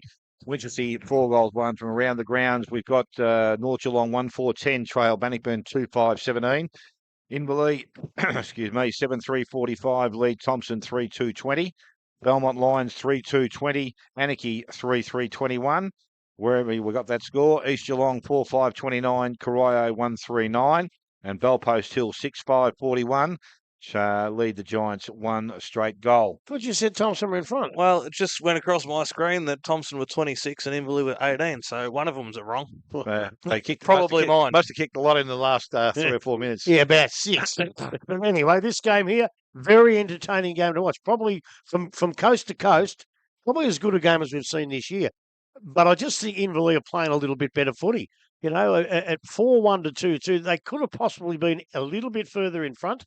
I think on ball's pretty close. When the Werribee get in the forward line, they do look dangerous, but the defence is playing well at Winch. I think the difference in the game here is probably Werribee Central's defence is a bit loose. Winchelsea's goals have been kicked by blokes who have taken marks on their own. And as I said during the call, at one stage, a bad kick from Winch went to 3 Werribee defenders. But the first thing that crossed my mind was, well, if they're on their own, where are the players they're playing on?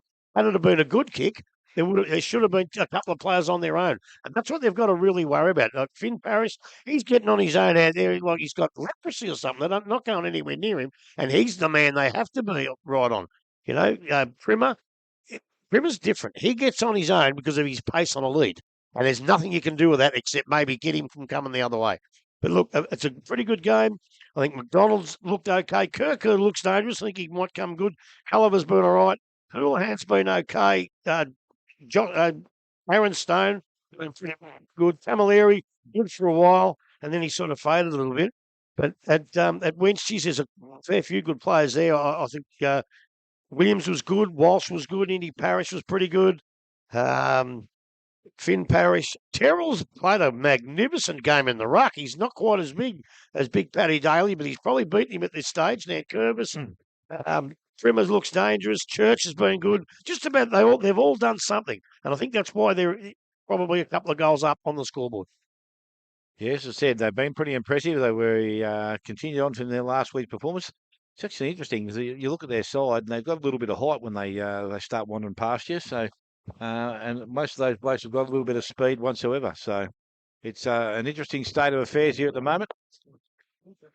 Yeah, no, as I said, I just. I forgot. Yeah, I don't know. So it was an interesting, as I said, the game is easily poised, but Mitchell's just said, I don't know whether they've actually got themselves up and running at the present time. So it's going to be interesting to see how they get themselves going. Their forward line functioning okay.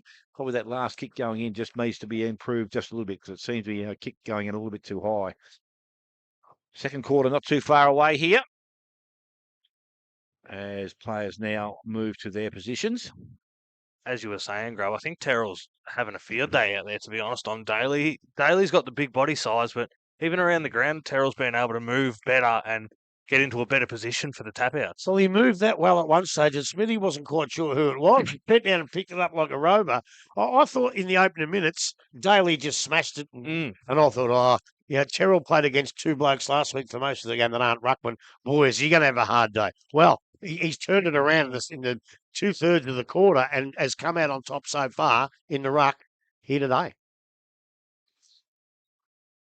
Few players just find a position. One supporter just making his way off the ground. No rush, bud. I think he's been told now that he's holding play up, but he's all right now. He's off the ground. Umpired with ball in hand. So we're about to get underway here, second quarter. Werribee with a little bit of work to do, but as I said, only quarter time. Ball comes out of that contest, goes straight in the hands of Williams, tackled by Camilleri, and again, ball going back to the umpire. Similar ball up right in the middle of the ground. This time, Daly first hand on the ball at a ground level. Williams working hard, tries to feed it through, but it's Daly that wins the ball out. Kicked off the ground by Chesterman into the hands of Houlihan. He quickly kicks the ball. That's about 30 metres, but it went as high, and that's a good strong mark out there. Linehan Cunningham takes a strong mark and can go back and start the second quarter for the Werribee side nicely. 30 seconds into this second quarter, he goes back to shoot for goal. He's probably having the best season of his career at Werribee Centrals. Bryce Linehan Cunningham. His brother Connor came back from Lara this year, and I think it's inspired him a little bit. He's having a terrific year. So he's got a chance here, Grubb, from about 40 metres out, almost directly in front. He approached now. Said the winding conditions are terribly perfect out there, and that has not changed direction one bit. Straight over the umpire's head, and the third goal goes on the board for Werribee. They move to 3-2, which will see 4 goals won and a minute gone in the Elders Insurance second quarter. Well, I was hoping like hell that you didn't ask me what sort of a kick he was, because I would have said he will dob this no matter what. He's a beautiful kick, but there's no way I'm going to put the Moz on a Werribee Centrals player. Maybe someone else, Smithy, but he is a beautiful kick. That was a beautiful kick, and that's exactly what they needed to do. Get the ball out of the centre and get it down quick and trying to establish a bit of seniority again, because I think they were probably losing this game. Back in the middle. Go, Don. Back in the middle, up we go. Daly tap down out the far side now. So Parrish looks to run onto it. In comes McDonald from the wing. So Parrish now with the handball out that far side. Harvard, first man to it, unable to get a pick up. So James now gets it out and looks to come back inside. So not a great kick to Williams, but does get the mark. So looks forward ahead to the next target. Finn Parrish out there by himself. All alone out there, gets the handball into James, handball back over top, and a kick now for goal. Not a great kick. Going to hit the deck in front of goal. So Chesterman, not Chesterman to run onto it, but Taylor. Yep. So Bolsh was the last winch to grab that. So he's going to be wrapped up quickly in this forward pocket. Is there nobody playing There's on no Parrish? one playing on Finn Parrish. He is having it. Well, that's danger. Chesterman's gone to him now. So up we go. So tap forward there from Gould, gets the tap out, but that's out on the full. It is out on the full. Went into the hands of Camilleri, got a bit of a push as he kicked it, but it's going to be an out on the full. So is Bister with the ball now to bring it back in once it comes back from the car park? I hope my son's not here, because he'd be in the back of his car by now. So man on the mark stands on the 50. So it won't be a shot on goal, but Primer and Parrish putting on a lead forward. Is Bister looks to the danger zone. Up it goes. Not really anyone there for Winch to do much about that one. Is that Callis, yep. Callis, yeah, beautiful. So he's looking out this side now to Lenahan Cunningham, and Kerr's going to be the target. Out body there, but a hold paid. Gee, I thought it was going the other way. So did I, but Kerr now will get a free kick, so a holding paid against Gomes Padiage. No stand call, so Kerr plays on, gets a kick forward. So next target down the line. So we got no good hands, but a handball now from half outside and wrapped up instantly over the line by Saliba. I think it might have been against Gemmell, because Gomes Padiage plays for Werribee. Oh, it's on. It's on. Is it? Oh, yeah, you're right. It was Gemmell.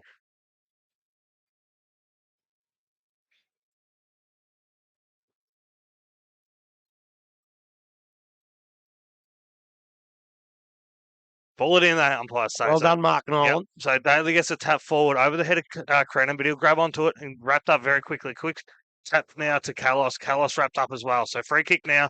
Have in the hands of Williams. So Williams with a kick forward. Not really to anyone, but tap forward by Parrish. Now into Noah Harvey and wrapped up quickly. Bit sore after that one as well. So Murdoch with the ball now is going to go far side. No, we've got a whistle blown. Paid against the Winchelsea, the Werribee bench.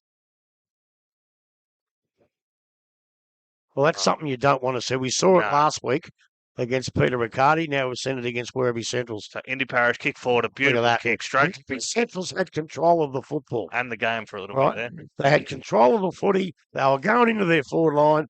The bench has to shut up. There's no two ways about that. And I don't know. I know it wouldn't be Prismal. That's not what he's like. But it doesn't matter who's on that bench. Shut up. Yeah, they'd had their fun. It was all over. Get on with the game. So now Primer's going to have a great look at goal. Tough angle, but only kicking from about 35, 40 out. So in he comes now. Going to be close to a 45-degree angle, though. But good run in, good strike at the boot. And that is punishment for Winchelsea. So that's going to take that's going to take Winchelsea to 5 goals, 131. Werribee Centrals, 3 goals, 220. We are 5 minutes into the Elders Insurance second quarter. I can't believe that. The ball's 100 yards away. So why would you be bothered abusing an umpire or anybody else? Yeah, you just can't do that in this competition now. That as I said, we saw one last week that inevitably cost North Geelong a goal, and Werribee Centrals already 2 goals down, have given away one, and it makes them 3 goals down. So we're back with the umpire now in the middle of the ground. Daly doing the ruck work, and he's going up against Terrell, and the ball comes out of that contest, goes towards Culliver. It's a little bit slippery in there, just couldn't come back to the contest. Williams on top of it. He's tackled, and it's going to be a ball up inside. Moonwalking out there. Yeah, And that was not too bad, but it's just that little bit of slip. He's trying to keep it out. That was kicked off the ground nicely there by Crennan. Ball now runs into their half-forward line. Camilleri comes out of it, coming the other way. Good work out there. And I reckon that might have been Nan Curvis got boot to ball and ball delivered down the ground. Obviously been dealt with afterwards, has he, or something? No, like that? Mark Kalos. Oh, that's all right. I thought the whistle had blown a little bit earlier, but No. Kalos now takes a mark, transfers play outside. Camilleri back on that wing on the far side, picks the ball up, chips the ball over the top to the half-forward line. Linehan Cunningham out on the lead, takes a mark. This is the important kick going forward here. Now goes long, and it's a one that's going to get plenty of air out there. Mark not taken again, comes to ground. Patiage on the right boot, goes long, goes high, goes back towards the goal square. Marnik's there, puts a big spoil on. Actually went the wrong way, come back into the field of play. Houlihan has it, he's tackled. Umpire will come in and ball it up. 25 out from goal. Terrell worked his way down there. No ruck contest against him, so the ball now comes to ground, picked up outside. Little kick there, Chesterman back towards the top of the square, picked up Marnicky, handballs up over the top, running player coming out, Finn Parrish, little handball inside, got some support, again back towards Sampy, he's at ground level, actually it was Reuben James was on the ground, Kerr did nicely, outside the stone, just wouldn't bounce for him, ball now, He didn't have it. yeah, right there, and a free kick is going to go to Kerr. Well, we said about Camilleri fading a little bit. Stone faded a little bit too. He's sort of a bit in and out at the minute, isn't he? Yeah. What he does is really good. Clean. Kerr now, an opportunity. I wouldn't back him after his first shot at goal today, but different set of circumstances here. A little bit further out, has to kick through the ball. And he'll need to kick it every bit of 50 metres. And from right in front of the coach's box here at Werribee. He likes to do the harder things better. That's it.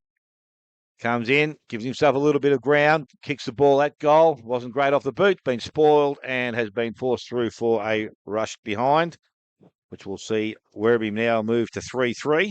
They trail Winchelsea on 5-1.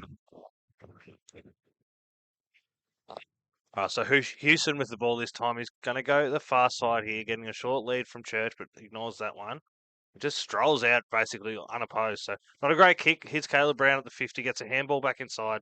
Going to go up the far wing now. Parrish in front position. Well manned this time, first time for the game, but in he comes inboard now.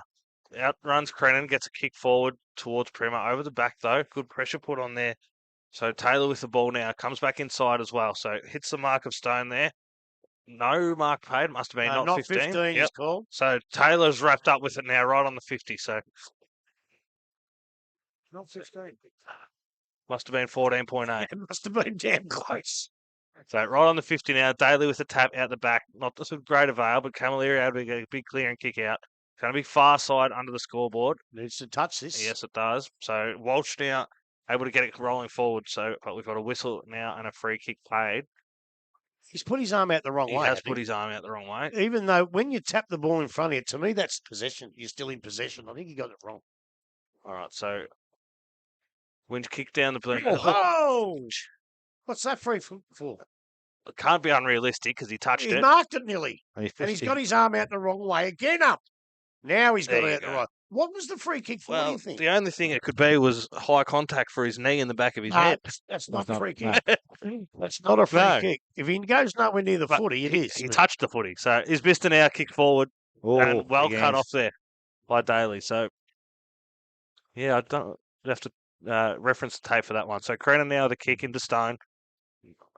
I reckon he played on because he thought that wasn't 15. Handball missed Crennan. So turnover now into the hands of Winch. So Parrish, quick handball out. Another handball to Williams. Handball back inside now. And a kick out this side to Anakie. So over the top to Parrish. Just quickly wrapped up there. Missed the chance to go to Bolch, but moves forward now. So Rory Bolch with it again. Gets it up. Gets a handball to Parrish. And he's going to get a free kick here, I think. He is going to get a free kick for... Was it for a hold or for a high they reckon contact got him high on the shoulder. Yeah. And it was one of those ones that, A bit of either way. yeah, you either let it go or you, Yeah. Who threw that back? it might have been Taylor, I think, but he, Well, that's a 50. Yeah, if it wasn't... I don't know whether Finn Parrish made too much of a attempt to actually grab Well, it. he threw it like a baseball pitch. It was going 100 mile an hour. I think that's a 50 myself. All right, so not sure if Parrish has kicked one yet, but he'll walk in now. He'll be kicking from 40 for his first for the day. pretty much straight in front, so should send this one home. Not a good Correct. kick off the boot, though. So, That wind again's got it. yeah, No, I don't think it was. I reckon he ran too close to the man on the mark and then had to lift it. have to agree. And he definitely pushed it across. So, Culliver now comes out this side. Carlos. I need to fix it. So, kick out this side now. So, good Shepherd put on there. Carver in front position and taken over the line there. So, Perimeter just happy to take the ball over, hand it back to the umpire. So Gould will be doing the ruck work for Winchelsea now. And Watt for Werribee. Watt in front position, but get quickly moved out of the way by Gould. Crennan with the pick up and the kick, not to any avail. Parrish able to get a handball out. Move forward by Williams. Tap down then to Gomes. Paddy Arch gets a handball out the back. Anakie with a handball inside. And got a high contact free kick paid. A couple of stupid things happening. Yeah, so we've got a high contact free kick paid downfield. So it's going to be in the hands of Aaron Cook now, who's about 70 metres out, right on the boundary line. Goes a short kick to the lead of Prim. Oh, actually, no, that is a mark by Reuben James. And there was not much left in it between him and the boundary. I didn't think there was any, to be quite honest, but the boundary umpire's right there. I don't think he was the target either.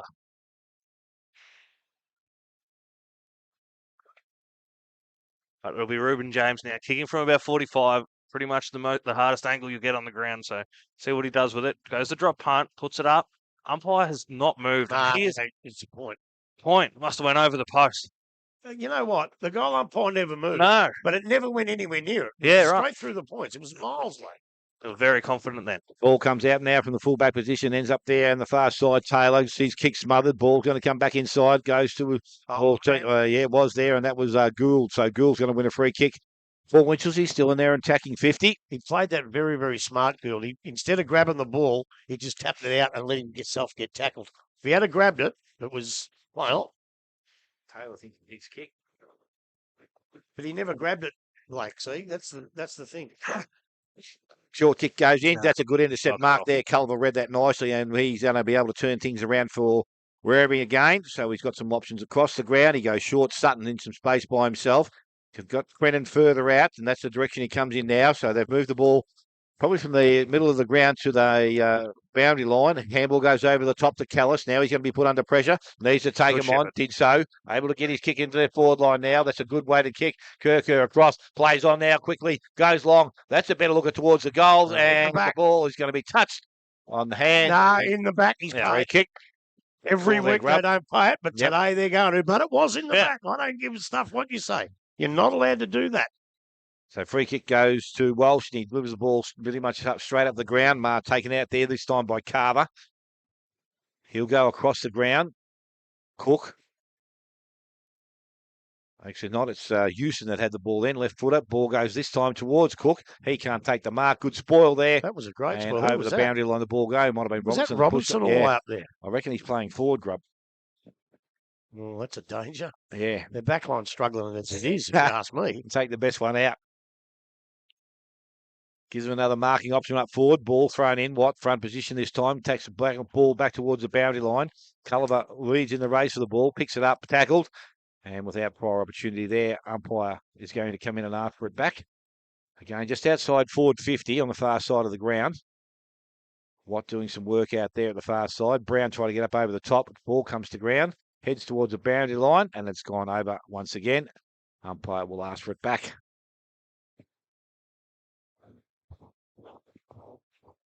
Another attempt now to clear that ball from that area. Throw in. Watt back to the front of the contest. Working through Culliver. That's a better hand over the top.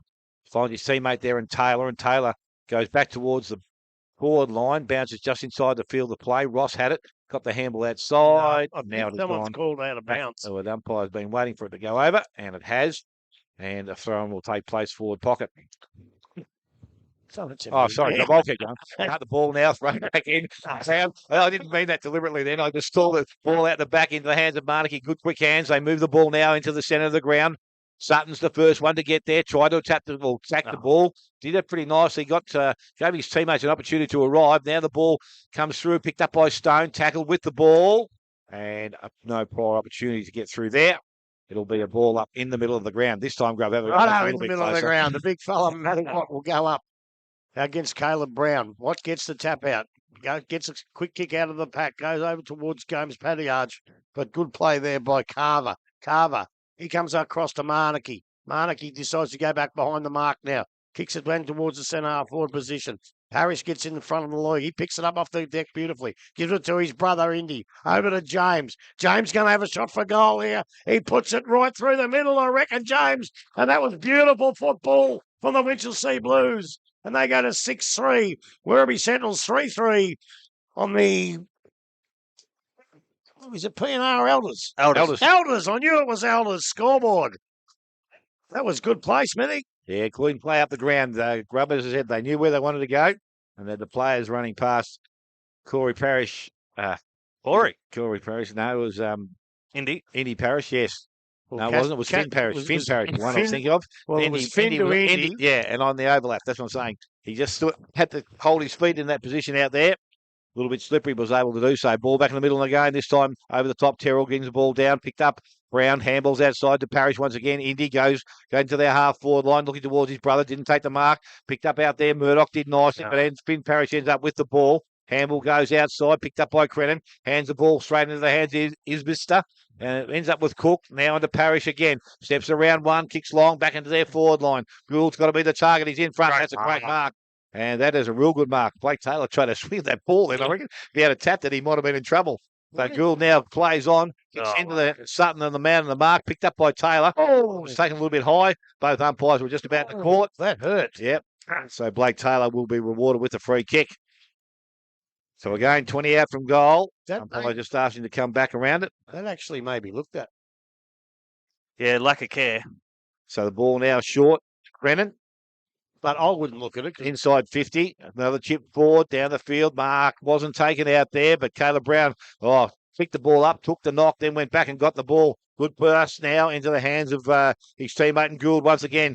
Pass. I'm not too sure whether he's colourblind, but he's kicked something twice now, once on the mark and now further down the field. Back into the middle of the ball comes Kerr out, picks the ball up. Pace gets away, handballs outside. Linehan Cunningham further afield to McDonald. On the left boot, looks up, little short kick is good. Good spoil from behind there. Ground made by Gemmell. And ball goes over the boundary line for a throw-in. They are flat clinch at the moment. Kick just had to be a little bit quicker, a little bit flatter. Was okay, but again, when you've got a standing player, you are a bit of a target. It was a magnificent effort, though, from the bloke that spoiled that. That was a good effort. So the ball now will be thrown back in again. Terrell front position goes forward to Cook, and he is tackled immediately and will ask the umpire for the ball, or the umpire will ask for the ball. He gets it. Throw in, which will take place again. Houlihan doing the ruck work, but it's picked up. Isbister takes the ball out. Crennan read it nicely. Hand goes back towards goal. Has it got the distance? No, not yet. Ball not too far away. Now it rolls through for another minor score. So Werribee now to 3-4. They trail Winchelsea of 6-3. So Houston dedicated kick up for Winchelsea coming out again. So I could come this side this time. He's got Terrell out here with Daly. Puts it into not too bad of a spot. Gould over the back, but no one able to get a clear contest. So Werribee handed towards Crennan, missed the handball. So handball now to Brown. Brown looks for his target. Just gives Terrell out to Anakie, out again to Bolsh. Unable to get a clear pickup. Needs to get it now, but that's going to be out of bounds. Just missed his opportunity there. Bolsh couldn't quite get clean hands on it. He had plenty of options if he did, I tell you. Yeah, it looked very dangerous. So in we come now. Daly at the back position. No one able to get back to it this time. So Isbister almost got the run through. Not clear though. Murdoch with a handball forward out and then to the hands of Camilleri. So Camilleri with a clear and kick forward. Not to great position. Just missed Gemmell for Winchelsea. Ball comes forward. Anakie now wrapped up quickly. No prior. No, definitely no prior. Wrapped up quickly by Houlihan. So we'll have a ball up pretty much dead centre wing on the broadcast side. Clubroom side as well. So up we go. Daly front position. Terrell over the back. Gets the tap forward. Just missed by Crennan, but able to get into a good position. Up to Murdoch. Murdoch quickly wrapped up. Ball runs forward for, that's a trip. Brown gets the handball out to Parrish. So going forward for Winchelsea, Parrish throws it on the boot. Not a great result. So there's a point there for Winchelsea, definitely a missed free kick, but that goes to 6-4-40. Winchelsea, Werribee Centrals, 3-4, 22, 21 minutes into the hours insurance second quarter.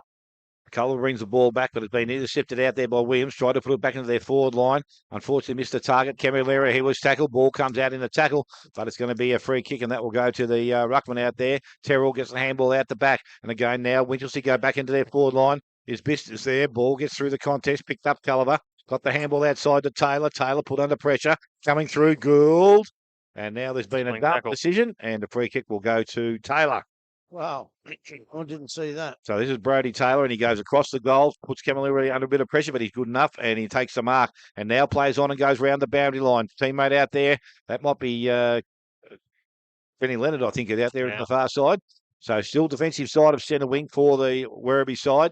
And he looked back inside, but I don't think he's going to come here. Now he goes straight down the line to true centre wing. Ball not marked out there. Again, ball hits the ground. Numbers there with Winchelsea. They get the handball. They move the ball further afield. It's going to end up with Bolsh. Got the handball further afield. Gone out.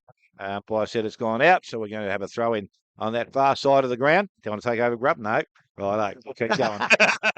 So the ball thrown back in this time by the umpire. Terrell front position, and he will knock the ball back towards the boundary line. And again, another throw in to take place. Over in the tennis course now, Grub, for you. Yeah. 22, almost 23 minutes gone. It is 6-4 to the Werribee, to Winchelsea, 3-4 to the Werribee side, and the ball has come back in this time. Good throw in there. Out the back, Parrish has the ball, gave it to his teammate. Unfortunately, the ball had been turned over. Actually, it wasn't, because I didn't see his teammate there. Ends up with Williams off the one step, goes back into the half-forward line. Gould can't take the mark, but he's able to bring the ball to ground. Now he's got support in some numbers out there. Finn Parrish back to Gould, kicks across the ground. I don't know whether he meant that, but the mark is going to be taken inside 50 by Anakie. You can't let blokes run into their forward line unopposed. No. You cannot do that. They're making every mistake in the book, Werribee Centres. And I'll tell you another thing. That free kick for holding the ball, there was no prior, right? But he let the ball go. Yep. Someone's got to teach these young fellas, if you get tackled with no prior, it's a bit like rugby, make sure you hold on to the ball. Because if he holds on to that ball, it's a ball up, isn't it? Yeah, absolutely. So don't let the ball go. So Anakie hasn't troubled the scoreboard as yet, but he's got a chance here from 45, almost directly in front of goal. Steps in, kicks that goal, looks good off the boot. Umpire said it is also straight over the head, and another goal goes on the board for Winchelsea. They now move to 7-4. They lead Werribee on 3-4. 24 minutes gone. Elders Insurance second quarter. My other bugbear with that is down the back line at the moment. Paddy Daly was down there. Robinson's down there. Sutton's down there. All these blokes were well over 6 foot. And who stands the mark? Tyler Crennan at 4'8". Right? You have your tall bloke on the mark. Isn't that what you used to do all the time? Yep. You can't have a little bloke on the mark like that. You're just making all the blues. Up we go again. Daly tap out the far side to Williams. Williams wrapped down towards, but wrapped up now. Parrish out, gets a good handle out the back. So Winchelsea will get a good look at the play here. Comes forward to Anakie again, but pushed in front was Taylor. So Taylor able to take the mark there. Costa Culliver. So need to slow down and really weigh up their options here. Gone as far back as you can. Gee. So puts it right back into that, and you'll have to help me out there, Grub. Robinson. That's Liam Robinson. So- That's not a switch. It's not. Robinson goes out the far side. It is Camilleri, now. good use of body there. Very good use of body by Camilleri. Able to get it from the mark taken from behind over the head of Parrish. So down the line he goes this time. So, but nothing, no effort presented out that side. So ball's run through. It's going to go across the boundary. No, I think it was Linehan Cunningham just sort of ran straight over top of that one. Ran through the legs out the back and Free kick for the last touch, I think. Lasso, yeah, that was very poor. That rule's got to be banned. It's got to be banned here. And all right, so in we come now. So Anakie takes that mark there. Looks down the line. He's got Parrish putting a lead on, but he's ignoring that. Wants to go further back. So Terrell's going to be the next target further back and able to break Daly and get towards it, but not able to take a mark. Pushed across now into the hands of James. James with a handball out the back to Williams. Williams gets a kick forward. He's headed to Bolt, I believe, but no mark taken. Brown comes through, picks the ball up, gets the handball forward, rides the tackle. So James and Bolch over there holding it in. And it has gone across the line there now. So we'll have a ball in now, about 65 out from goal, far side. Blake Taylor a bit slow to get up there. In we come. Daly front position. Terrell gets first hand to it, though, but it's gone straight back across the line. So try again, find your spots, and look for the loose man. Where is he this time? Directly behind the pack. Up we go. Daly with a pirouette there. Gets tapped down. Not too much use. James gets the ball to hand first. Quickly onto the boot. Kick forward towards Primark. Good mark taken in defence there by Robinson this time. So kicked out. Callis. Kicked out this side now towards Crennan. Crennan's able to take a mark. Weighs up his option. Comes this side to Blake Taylor. So Taylor's got the ball on our broadcast side wing. Wants to go inside quickly. So runs forward. Gets the kick forward now and just turns it straight back over to Gamble. Gamble not clean, but gets the hands out, so it's got a Winchelsea handball. Push now, and Donald's been able to get the ball there. Definitely taken high, definitely not paid. And they've just jumped stacks on with him, and a bit of push and shove in there as well. God, he took his head off. Absolutely did. Put a coat hanger in his shirt.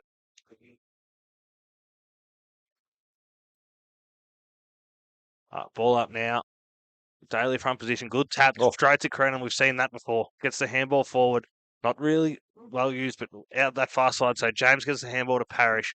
Parrish looks forward, no target, so pushes it out the far side in front of Marnick and says, go and get it, son. So it's a foot chase now between Marnick and Murdoch. Marnick first one there, overran it slightly, but able to work his body around Marnick. Shrug at second tackle, great effort out there. Misses the handball, gets it back towards Taylor. So forward now to Gomes Patiage, gets the handball out the far side and sling wrap tackle over that side. Gomes Patiage again with a big kick forward. So Saliba first one in chase and Gamble over that side as well, but it's going to go across the boundary that side. Just inside the 50. Just obviously. inside, I'd say, because with no lasso, so we'll have a ball up pretty much right on the 50 line for the Werribee end this time. Bit of free-flowing football happening. So Lenihan Cunningham takes it straight out of the ruck, throws it on the boot, gets it lead forward, and a big crunching pack hit there. So Kirkhope first to it, but it's gone across the boundary line. Oh, Sorry, it was Houlihan. Yeah, I'm not correcting you, but a little bloke like going up in the ruck like that, Yeah. that's a free kick. He's actually pushed him out in the ruck contest. It should have been against Houlihan under my rules anyway.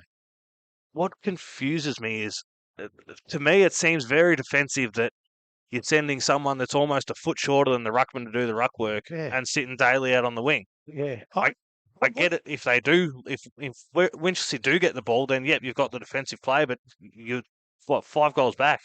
Yeah. You need to kick goals, boys. So we've got a replacement called on, so we must have a blood rule.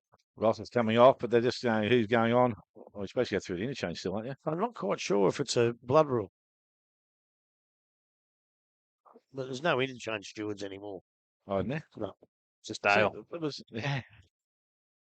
Yeah, so there was one at league level the other day where someone ran through the other side of the box and they got a free kick against them straight away. You can do that, but the thing is, the play is stopped until the boy with the blood rule not only comes off, but whoever replaces him gets to where his position is.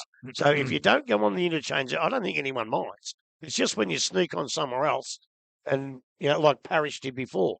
But he did it don't get me wrong, he did it inside. But had it not been, then it's to an advantage. But you have to wait here, so I wouldn't be worried about that. But I wouldn't be coming off not through it, because you're not allowed back on. correct. Fitsaw. So what do we got going on? We've got a throw in that forward pocket. So in it comes now. So Houlihan and Terrell. Houlihan body there. Push Terrell out. Get the handball. That's a high tackle to Culliver. Surely that's been paid going to be right paid. the siren. Has to be paid. He's paid it. Okay, so Culliver's going to have a shot after the siren here, and desperately needed for Werribee. Bring him back to within 3 goals if he can kick it. Well, I hate to say it, but he's not the greatest kicker. He One needs of the to best be. players, but Right now, he needs to step up this one. What's going on? There's a fair bit of... There's a bit of push and shove. Right, in he comes now. He'll be kicking from only about 35 out. So Culliver onto the boot. And he has put it through. Geez, they needed that. Desperately needed, but a great goal there from Michael Culliver. Takes him to 4-4-28. Winchelsea 7 goals, 4-46. It's going to be on here again. That is a bit of passion out there at the moment. So that quarter there held by Elders went for 31 minutes. Do you want to go through some goal kickers? Yeah, goal kickers at this stage of the game for the home side. McDonald, Culliver, Houlihan and Linehan Cunningham are the goal kickers. And Winchelsea 7 goals, 3 to Primer, 2 to James, 1 each to Indy Parish and Oliver Anakie. We're going to take a short break, come back, and Grubby's going to let you know how Winchelsea have done it in the first half and what Werribee need to do in the second. And we will get some scores from around the grounds. You're listening to 94.7 The Pulse, your home of local football.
Desnoy has taken the mark.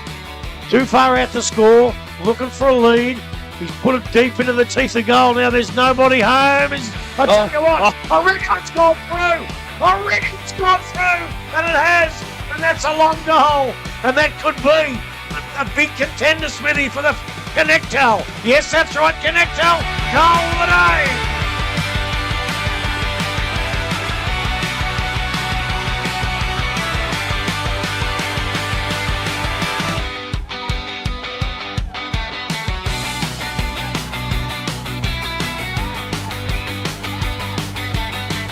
Hands to Gerard, goes into the forward line, coming out the ball was Robinson, ball gets out the back.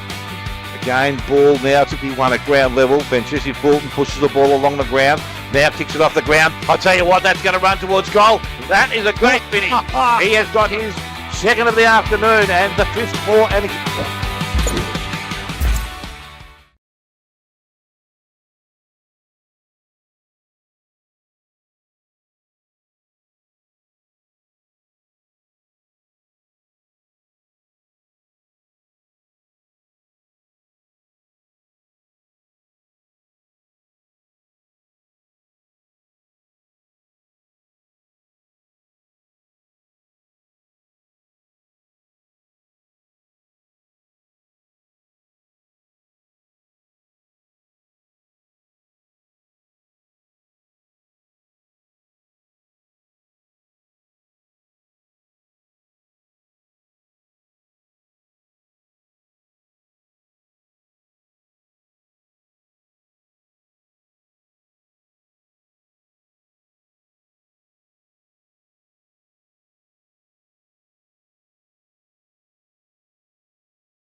Harry Desnoy has taken the mark. Too far out to score. Looking for a lead. He's put it deep into the teeth of goal. Now there's nobody home. I tell you what, I reckon it's gone through. I reckon it's gone through. And it has. And that's a long goal. And that could be a big contender, Smithy, for the Connectel. Yes, that's right, Connectel. Goal of the day.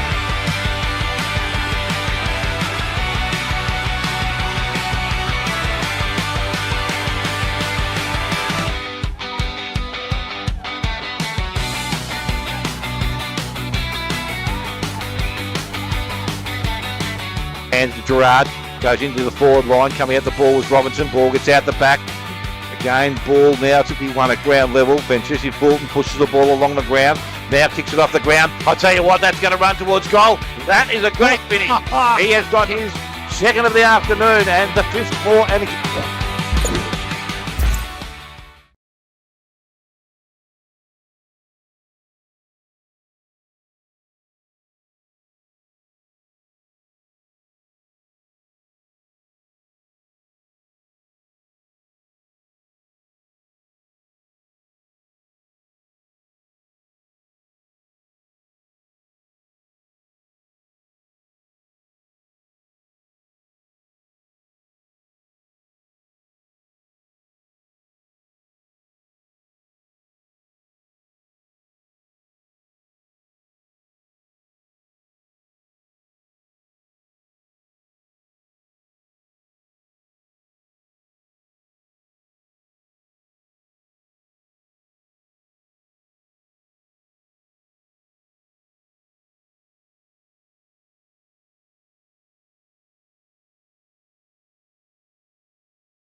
referee Desnoy has taken the mark.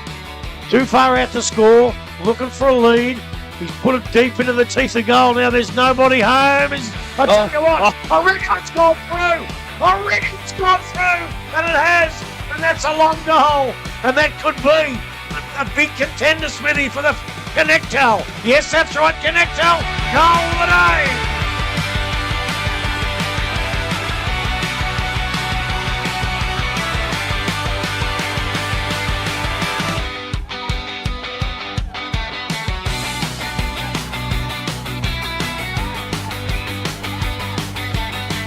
Hands to Gerard, goes into the forward line, coming out the ball was Robinson, ball gets out the back. Again, ball now to be won at ground level. Benchisi Fulton pushes the ball along the ground, now kicks it off the ground. I'll tell you what, that's going to run towards goal. That is a great finish. He has got his second of the afternoon and the fifth for Anakie.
Half time here. It is a 3-goal lead to the Winchelsea Blues. They're 7 goals for. They lead Werribee on 4-4. Around the grounds, North Geelong 4-8-32 lead. Bannockburn 4-6-30. Inval 8-5-53. Thompson 7-4-46. That game is closed up also. Belmont Lions 7-5-47. Anakie 3-6-24. A little bit of a margin there. East Geelong 8-6-54. Corio 2-6-18. And the Bellpost still, they kicked, I think they had 5 goals on the board at quarter time. They've only kicked another one. They're only 6-10-46 leading the Giants 3-18. So that's, at quarter time we thought it was going to be a 200-point margin, but they've been able to kick a couple of goals in the quarter and hold Bellpost still to 1, so that's not a bad effort. It's still 16 shots to 3. It is. So, if it keeps going like that, they won't get the percentage that they need. But, gee, back here, that was a fiery ending to the half. I think the Werribee Centrals runner gave the free kick away earlier in the game. And then the Winchelsea runner was having an animated conversation with Mark Nolan, who seemed to be enjoying it. He takes things on his chin, Mark.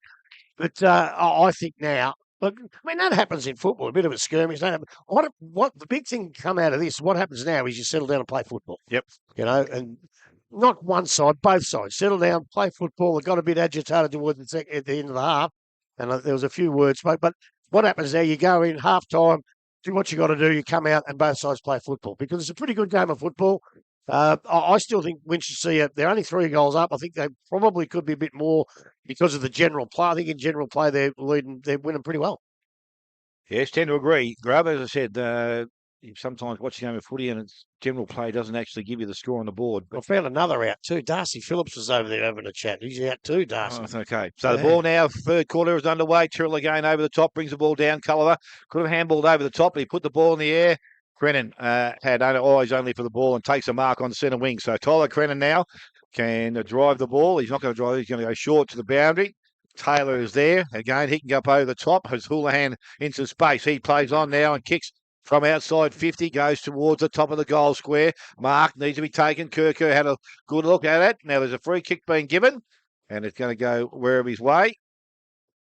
Free kick, McDonald, is it? He looks like he's emerging with it. No, it's going to be handed over to Saliba. So Saliba must have been the player taken high on that tackle. And from about 20 metres out, I reckon. And not much of an angle to work with. Can go back and look at his first of the afternoon.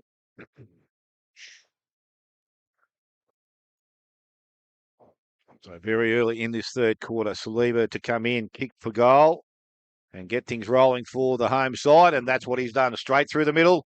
They have got their fifth goal of the afternoon. They're 5-4. They trail Winchelsea on 7 goals 4. And we have only gone 1 minute in the P&R Foods third quarter. Well, I'd love to tell you what happened, but I've lost my glasses. Not that much of my real glasses. I can't find them. But what Werribee Centrals needed to do in this second half was to go bang first up, and that's exactly what they did.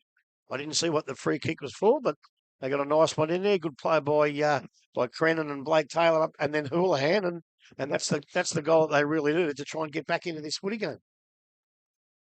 So we're back in the middle once again. They're not in your cup case. Take him inside and put him down. Full out the Okay. front. The ball now back with the umpire. And play about to restart. As I said, had a good early goal there for the home side. They need to continue now. Daly up there. This time he gets hand on ball from the contest. Picked up by Stone. Fed the ball out to Culliver, to Camilleri. And now he's been held up, although the ball's been plucked out of there.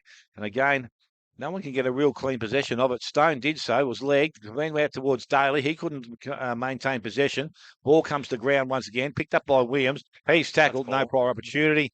Umpire, correct decision there. Comes in, got him. And a ball up to take place. Lets that ball go. Yep. Let's hold the ball. Yep. So again, this time Daly again front position. Terrell went back and collected the ball outside to Finn Parrish, quickly into their forward line. That's a good mark out there. And Primmer out in front, as he's been for most of the day, takes a mark and can go back and square things up for the quarter. Kind of got an assist from his opponent there, didn't he? He pushed him straight into it. Yeah, Taylor usually does a good job, but I don't know whether this bloke's the right mark for him, I think. They've got a look at an option there. One of the best goal kickers or the higher goal kickers in the league at the present time. And we know that he hardly touched it last week, but as I said, got 2 or 3 late in the game. He's got an opportunity here to put his 4th on the board. And you would think this would cause him no trouble whatsoever. 25 to 30 metres out, directly in front of goal.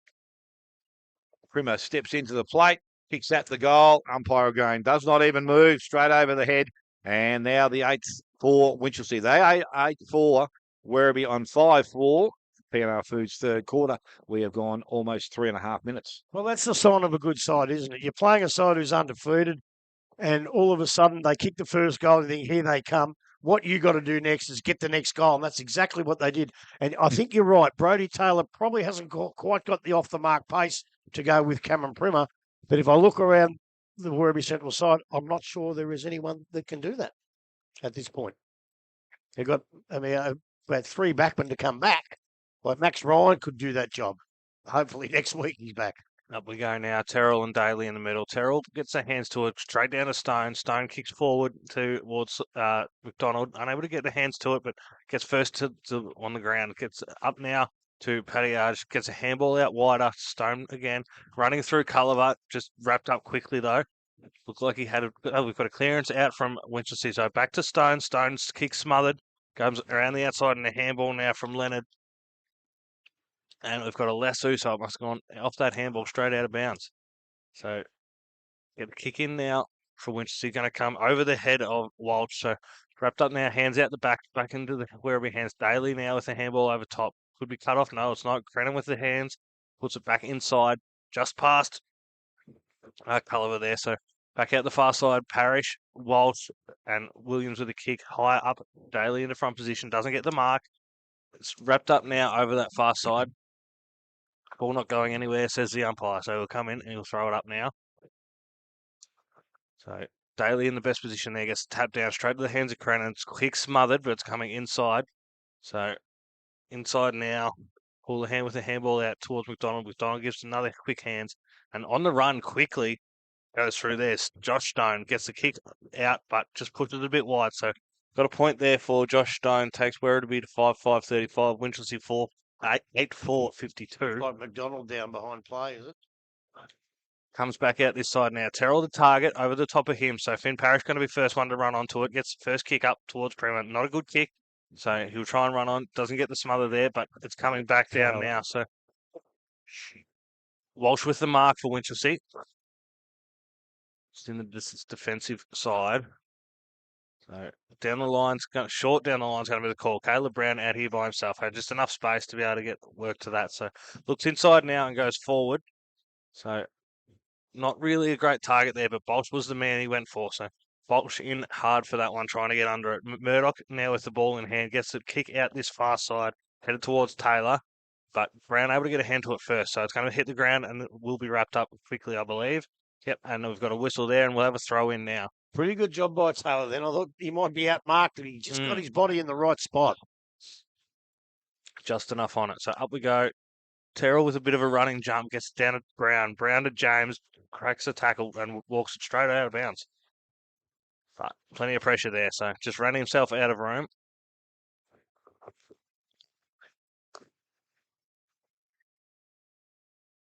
Daly and Terrell again. Daly in front and able to get a good tap down. No one to pick it up, but Finn Parrish now is the man to get it smothered. And a handball straight out to Walsh. Walsh with a beautiful kick, but no mark taken there for Sampi. So Sampi runs around. Kick on the opposite foot actually worked out pretty well. So Anakie the next target up there. Unable to get a mark on that one. Wasn't Anakie, was it? No, it was Jordan Gould, but he put it up just a little bit high, just to give something a chance. A little bit lower, and he'd have had no chance. It could have been a good kick, but it was just a touch high for him. So Gould will try and right that wrong there, but Daly front position gets the tap down to Camilleri. Camilleri hits the ball with the foot, kicks it far right up to the centre wing. Saleba gets a tap out the back, but not to avail. Terrell gets the kick. Quick turnover there. So Kirko gets a good smother. Now back into the hand of Camilleri, gets a good kick forward to the leading player. And a great mark taken out there by Robinson. So taking a good mark about 45 out. Looked for some running options, but umpires calling the Winch defender to stand his mark. So he'll go back now. It's a really, really brave move to take your best defender and put him up forward. It's a brave move, I tell you. But he's walking in now in a bit of a hurry, so looks like it will be a shot on goal for Robinson. So hits the boot right on 50, and that is it. Oh, it's just fallen short, but good accuracy, but about a metre short. So got a mark down the back line for Terrell. Probably lucky he was there because anyone else might not have got it. But a big kick out now from Terrell. Brings it just outside the 50 on this side. Brown the target, no mark there. So it'll be wrapped up quickly. Tried to claim it, but plenty of hands in there makes that tough. But in a pack mark, that doesn't normally matter. I'd have probably paid that from where I am, but I'm maybe not close enough. So Watt able to get the touchdown to Stone, then into the hands of Bolsh, who gets it handball out to Williams. Missed the kick, absolutely holding the ball there. So Ryan Williams tagged up by Camilleri, and he's going to pay it 50. No. Now, what was that for? So he threw it back and it hit him on the feet instead of his hands. So it went back via the ruckman to Williams, not handed straight back to now, the that I can understand because even though it was a tap on and it didn't look great, it actually hit him on the full. So that's not the 50, but he went tap, fair enough. Okay. Yep. Yeah, okay. Beautiful. So, and he's put it well over the net, so we're going to need a junior to run out and get that one. Camilleri now, goal for Werribee, takes him to 6 goals, 541. Winchelsea 8 goals, 452.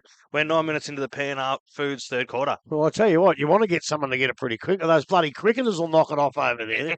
They're still playing cricket over there. But, again, pretty good play by Werribee Centrals. But I don't know, that 50, when you do 50s, you say lack of discipline. I just think it was lack of thinking. It wasn't a lack of discipline. He tapped it to his mate and he tapped it back and, all right, that's 50. But it was just probably didn't quite think. So it started with a ruckman in the ball and end. Well, yeah, I don't normally go along those lines, Smithy. But, it wasn't bad discipline. It was just probably just a bit silly. Yeah. Not thinking. Yeah, I don't know whether he thought it was his teammate's free kick or what it was. But anyway, that was the way it worked out. Didn't get back there. Have a look at Mark Nolan walk through that, mate. I don't want to get his boots dirty, Knowles. Come on, mate. Ball back in the middle again. This time Terrell up over the top, goes towards Parrish. Hot on his heels with Chesterman. Did nicely. Kick off the ground. Went the wrong way, but has put his teammate and Kellos in some space by himself. Although Gould now arrives. Kellos picks the ball up. Handballs over the top to Sutton. Sutton goes further afield. Chesterman's out there again. And umpire said There's a lasso out there, but Did he kick that? I didn't know. I don't think so. Did he handball that? Well, it's too far. I can't tell you. So the ball goes quickly into the forward line, picked up by Brown. No. He had a shot from the boundary line. I think that's where he should. No. But it's just fallen to the hands of Primer, 25 or 20 metres out from goal, directly in front. I want to know what the lasso was for. I don't understand. Am I not understanding this rule or what? I'll try and watch it back and see it's what got I to can be. find. It's got to be a football skill. So it's Yeah. either by Handball or a kick. It can't be a knock over the boundary line. It's got to be Right. an actual football skill. Okay, well, we're a long way away, so it must have been a handball. Yes. It didn't look like Yeah. a kick. North Geelong 45, Bannockburn 32. Wow. And there's a point of difference out at Inval. They lead by a point over Thompson. So Primer has 4 for the day. Can go back and pick his 5th, and he hasn't looked like missing to this stage of the day, and he's not going to miss that Doesn't one look either. like He's now. got his 5th on the board, Yeah. and the 9th now for Winchelsea. They move to 9-4. Werribee on 6 goals, 5. P&R Foods third quarter. We have gone 11.5 minutes. It probably started out in the centre there. I thought Chesterman did a really good job to get to the ball first, and then decided to kick it off the ground 35 metres back the other way. And in the bounce, like you called it right, Callos was on his own, but because it bounced that far, it gave a chance for the Winchelsea forwards to get to him and take it off him. So Nankervis went the handball over there, went straight over his teammate's head and bounced out of bounds. And it went to Winch. And that was a lasso. But the free kick went to Winch. Oh, sorry, Sutton I got the handball.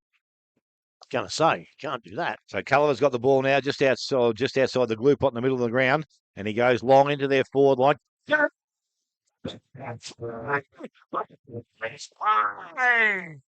it is. Contender for the threes. Back of the lane. That was a decent grab there in a bit of a contest, and he's got above them all, and some sure hands. Needs to finish his work here now. And Kerr's going to need to kick every bit of 50, I reckon, or just inside. Comes in. Gets a running approach. Loads up now. Kicks long at the goal. I think he likes it off the boot. Ball's going to land in the goal square. It's either a goal or it's played. This time it's It a is goal. a goal. Well, they've had 3 of them. Yep, and he has now got his first, but the 7th for Werribee. They move to 7-5. Winchelsea on 9 goals, 4. P&R Foods third quarter, 30 minutes gone. Well, I think I'll buy him a beer, young Kerr, because I've been waiting to say that weeks. for weeks. And I said to Josh McDonald before the game, you're going to have to help me out here. Well, he must have told Kerr, took a great mark, and that's a badly needed goal for Werribee Centrals. And even though they're probably not playing anywhere near their best, because Winchelsea aren't allowed it to, they're still in the game.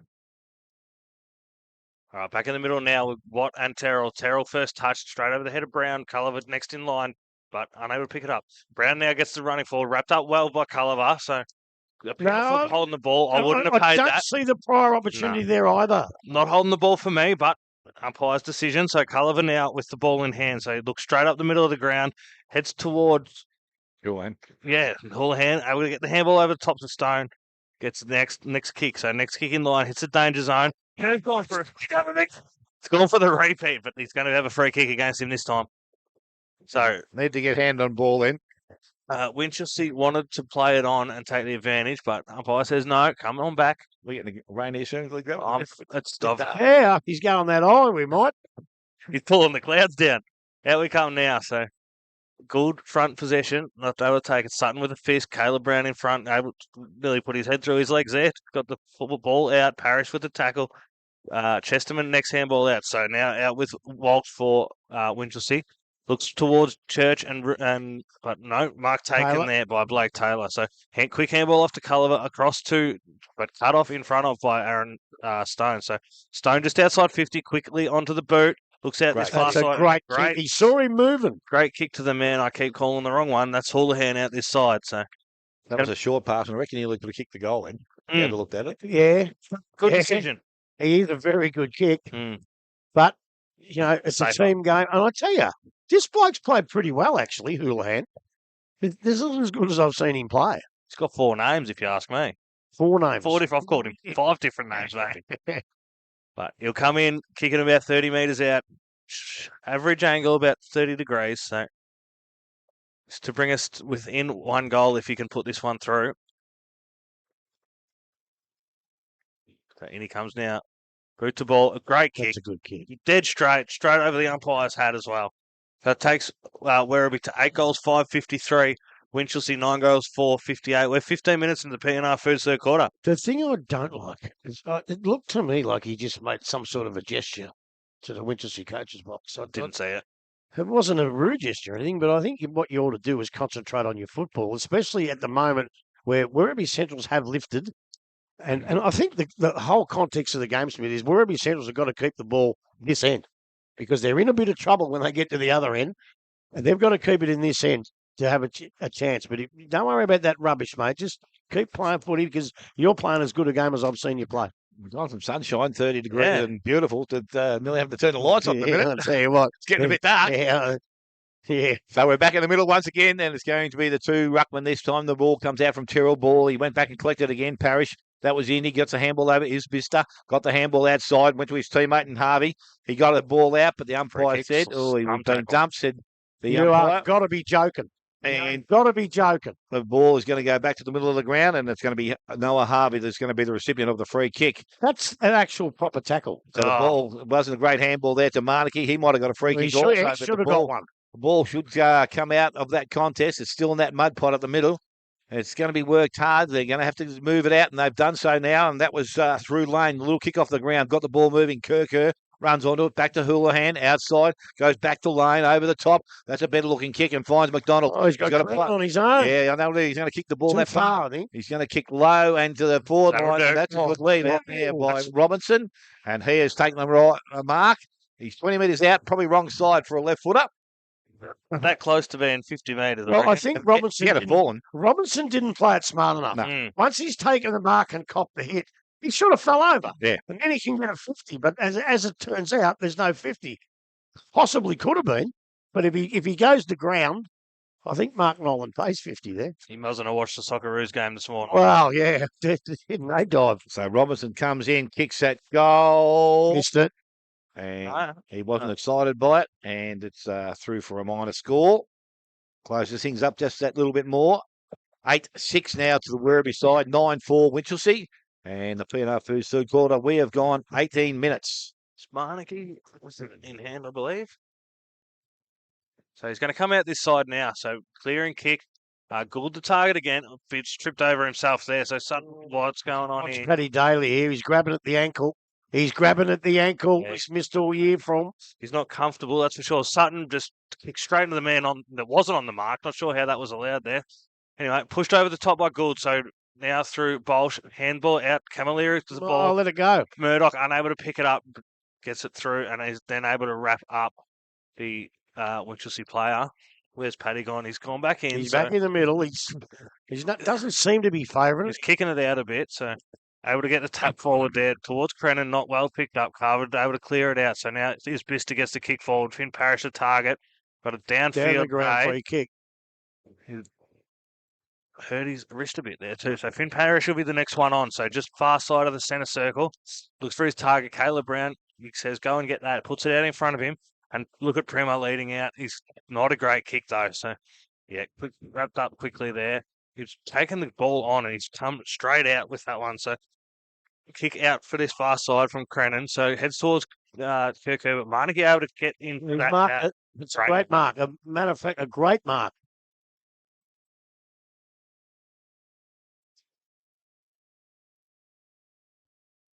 Well, he gets up. Yeah, no, he was trying to hold him down. So No, yeah, well, I'm not against the umpire there. He didn't want him playing on after holding him down. So in he goes, gets the kick forward, Anakie. So coming down on the 50. Great mark, not paid. Best is paid? No, not paid. I What's disagree. going on? I'm sorry, but I disagree. I reckon the Werribee bloke on the bottom was holding him to him. That's what I reckon he was doing. So beautiful kick inside there from Brown. Hits Gould on the chest. So he's going to be kicking now at goal. Going to be about 40 metres out, 25-degree angle. I don't think there's a rule that says Nah. if a bloke's lying on the ground on the mark, you have to wait for him to get up. Nah. I don't Nah. think there's a rule. I mean, it's a nice, courteous thing to do, but I don't think it's a rule. I think he could have played on any time he liked, I believe. Umpire trying to make friends maybe after half time. All right, so in comes Gould now. Has he kicked one today? I reckon he's about No, to. he's about a to nice kick. potentially. So throws it on the boot and Look at that. beautiful. Straight over the goal umpire's head. Never a doubt on that one. That's going to take Winchelsea to 10 goals for 64 to Werribee Central's 8-6 54. 10-point margin now. We are 20 minutes into the PNR Foods third quarter. I love playing on and keeping the ball running, right? But as they came out of defence with the mark Werribee Centrals, the Werribee Centrals ball just kept running. But there was no one here. There was absolutely no one to kick to. So that's the time you say, right, I'm not going to play on. I'm going to go back behind me mark and wait till I get some help. No, don't you do that because no good playing on and kicking it to a nest of Winchelsea players. Plus, yeah. Back in the middle once again. Terrell doing the rack work. Daly's also in there. Daly maybe gets his hand on the ball this time. Goes after it. The big fella collected the ball nicely. Got the handle out. Only as far as Terrell back outside. Ends up the hands now and kick forward out there by Carver. Carver goes into the forward line. Spore from behind there. Good crumbing work out there by Bolt. He was tackled. And umpire said that isn't correct disposal. Taylor is going to be the recipient. 50. No, turn it over. Other way. What happened then? I've got no idea. You're going to have to explain that one to me again now. Let me watch Unless that one I called back. the wrong decision at start, but I don't know. Oh, So we thought he paid holding the ball. I believe he's paid in the back. Okay. you got to be kidding me. Yeah. So Well, that was a good chase down there. umpire called that straight away in the back. So Righto. It's Bolsit's out there kicking for goal. Gets pretty close to the man on the mark. Has he got the distance? Yes, he has. He's got the accuracy. No, he hasn't. Through for a minor score. So that will make it 10-5 now to Winchelsea, 8-6 Werribee. PNR Foods third quarter, 22 minutes. Looks like Culliver going to kick the ball in from fullback. He says, I tell you what, Winchelsea have manned up very well. So Culliver goes over across the 10-yard square, kicks it out towards the wing position. He's looking for, looks like Bryce Linehan Cunningham out there and finds him. He goes onto the left foot now, puts it up towards the half-forward flank. Up goes Kirker and takes yet another mark. Has a handball. He puts it on to Camilleri. Camilleri puts it up towards the forward line. Up they go now. He's been held on a free kick mark. Whatever you want. Josh McDonald for Werribee Central's about 25 metres out on a 45-degree angle. And that was very good play by McDonald. He held his bigger opponent out, got held, took the mark, and a very, very good kick from Camilleri. And that's what Werribee Central's, that's the better play that they've been playing for most of the year. As soon as they get that little bit of pressure dropped off, McDonald now comes in. Really can't afford to miss this one. And I tell you what, I don't think he has either. The umpire looks straight over the top of his hat and says that's 4 points. And they go to now 9-6. They trail Winchelsea 10-5. And this time we're on the PNR scoreboard, are we? That is I correct. knew we were, Smithy. 24 minutes in as well. That was better play, wasn't it? Yeah, good movement, good use, and a good finish. McDonald held his ground. That's what you want to see. Yeah. Close contest. Going to go to the wire. And pretty good football. Mark Nyland now has got the footy in his hand right in the centre of the ground. Terrell in ruck against the big fella, Paddy Daly. Up they go now. Probably nobody gets advantage of it, but Parrish picks it up, gets it over to his brother, Indy. He puts it up towards the forward line. It's a half volley for Gould, who can't quite take the mark. Ball comes out to Williams from Winchelsea. He fires in towards the goals. He's a holding the man, I think, to Primer. And umpire says no. The ball rolls through. I'd have paid holding the man, I think, but a point now to Winchelsea. They go on to 10-6, 66. Werribee Central's 9-6, 60 on the PNR scoreboard. So Culliver now from the full-back position decides to play on club room side of the ground. Long kick out towards Kalos, slipping in front, stamping, ball up down, comes out in the hands now of Taylor, back to Crennan. Crennan wants to step around a couple, put the handball back inside. His teammate Kalos wasn't waiting for it, but he's got the ball back to Taylor. Just Blake Taylor now puts boot to ball. Down the ground. I don't know where that one was. That was at the time he kicked the ball. I can't see it from this angle. You come back, he said. Robertson's your kick for the Werribee side. He Now, don't miss true a centre trick, wing. Mark Nyland. No, He's no. been around a long, long time. True centre wing now. Robinson now to deliver the ball longer into their forward line. Goes out. Kirker again. Oh, no, he mistimed his judge. or jump there at the ball. Ball comes out through the back of the contest, picked up, worked through the contest. That was, I reckon that would have been then Curvis who kicked the ball. Now it's in the kick off the ground, and it's going to be marked out here by Lane. No, it's not Josh Stone. Yep, Josh Stone. So Josh Stone will go across the ground. Well, back to his ruckman in the middle. That's I Daly. don't know why you'd be doing that. Daly now goes further across the ground, goes outside looking towards Camilleri. He's marked everything, but not this time. Williams gets the ball and goes. Gee, that was like lights come on then. Well, I don't know what happened then. The ball goes over the top into the hands of Parrish. Parrish now runs, carries, has got the ball back inside to Terrell. He wants to go back towards Parrish, back inside. They're going to overdo it here. The ball needs to sit up, and it's going to end up with Gould. Has time to steady. Look at goal, and he is. He's line. I tell you what. For a minor score. I tell you what, you do kick it to a ruckman. Never kick it to a ruckman.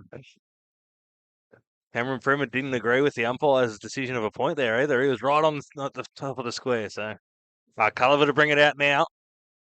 That's Taylor. And down the line to Crennan. So, still in the defensive 50. Daly will be next man in line, I would suggest, up here. So, almost centre wing. Yep, realises what's happening. And through they come. So, tap down to Chesterman. Unable to get a hand to it. Ooh. Big bumps there. So Daly wrapped up quickly, thrown down. Now, where was the sling tackle there? It's exactly the same as the other one. If the bloke weighed 20 kilos less, he would have went across the boundary line. All right, so Daly and Terrell up this time. Daly first touch down to Chesterman. Unable to get to Stone, but does get a push forward, we'll call it. Stone on the boot, gets a kick forward up now. So Houston gets that mark there. Houston looking at his options. James is on the wing here, wants it, but not happening. You were right, Dale. The lights have come on. And so I think there's some rain coming down too. Houston down the line now. Williams going to be the target across the boundary line for me. That's out in the full. And we've got to throw in. I might have to run an action replay on that one because that was out on the full. It's out on the full by a foot. Anyway, in we go. So Terrell and Daly this time. Terrell in front. Gets tapped down to Camilleri. Camilleri kick forward towards Chesterman. Able to back up, but not enough. So Anakie now with the kick. They're telling him to go straight down the line. Well, he's appealing for a push in the back, but it wasn't there. 28 minutes gone in this quarter, so Anakie gets to kick forward towards Gould. Unable to mark it, Murdoch first in line. James able to get the pick up, looks forward. Finn Parrish is in the spot. Gets a great handball over to Gould. He's taking it inside 50 now to put it on the boot, and that has gone bang straight through. Yelp there. Look at that replay, will you? That is a fantastic kick for Gould. That takes Winchelsea to 11 goals, 7-73. Werribee Centrals 9-6-60. We're 28 minutes into the PNR Foods third quarter. Well, they had their chances, Werribee Centrals here. They fumbled it, and Stone got the ball. He's a natural left footer, and he got the boot to it. They took a mark, but was that out on the full? Yeah, 100%. I thought it was. Yeah, that was out on the full by a mile. You know, you've got to be fair dinkum about things. But Chesterman went for the mark and pleaded for in the back. But it wasn't in the back. No. It was a good play by Winchelsea. It was not in the back. Yeah, play the game there. Up we go in the middle this time. So Daly, Terrell gets a tap down. Daly gets a second touch. Camilleri to Daly. Daly with the kick forward now. So towards Saliba. He's outsized there. A tap down for Winchelsea. So Winchelsea get it forward to the hands of Bolsh gets it forward now to Williams. Williams wrapped up quickly. So we're just going to be just outside the 50 here. So it'll be Terrell and Daly again. Daly with a tap. Not too much advantage. That's a high tackle, and the umpire's right there. So he put his arm out the wrong way again. Come on, mate. Not getting away with that one, son. But Camilleri now about 60 metres out, looking at his options. Houlihan on the right, Saliba on the left. Where's he going to go? Straight up the middle. Kerr trying to make a run for it. Not able to get there in time. An easy defensive mark taken down there in the end. That's not good football. That is not good football. So easy mark taken by the captain, Jordan Huff. Just inside the 10-metre square. Gets a big kick out, so it's going to put it 60 metres out far side. Mark taken out there by Finn Parrish, right on cue. We have the three-quarter time siren, so that takes the final, the three-quarter time score to 9-6-60 for Werribee. 11-7-73 for Winchelsea Dale with some goal kickers. Yeah, goal kickers for the home side. 2 each to McDonald and Houlihan. 1 each to Saliba, Kerr, Culliver, Camilleri. And for Winchelsea, their goal kickers, Primer has 5. And 2 each to Gould and James, 1 to Indy Parrish and Oliver Anakie. We're going to take a short break, come back, final caller action. He's not too far away. You're listening to 94.7 The Pulse, your home of local football. Local sporting clubs are at the heart of communities like ours here in Geelong. That's why I love what Geelong Cats official asset finance partner Morris is doing with the Morris Community Cashback Program. When you settle a loan with Morris and nominate a local sporting club, Morris gives $500 directly back to that club. That funding can help local clubs invest in equipment, facility upgrades, club improvements and junior development programs that benefit the entire community.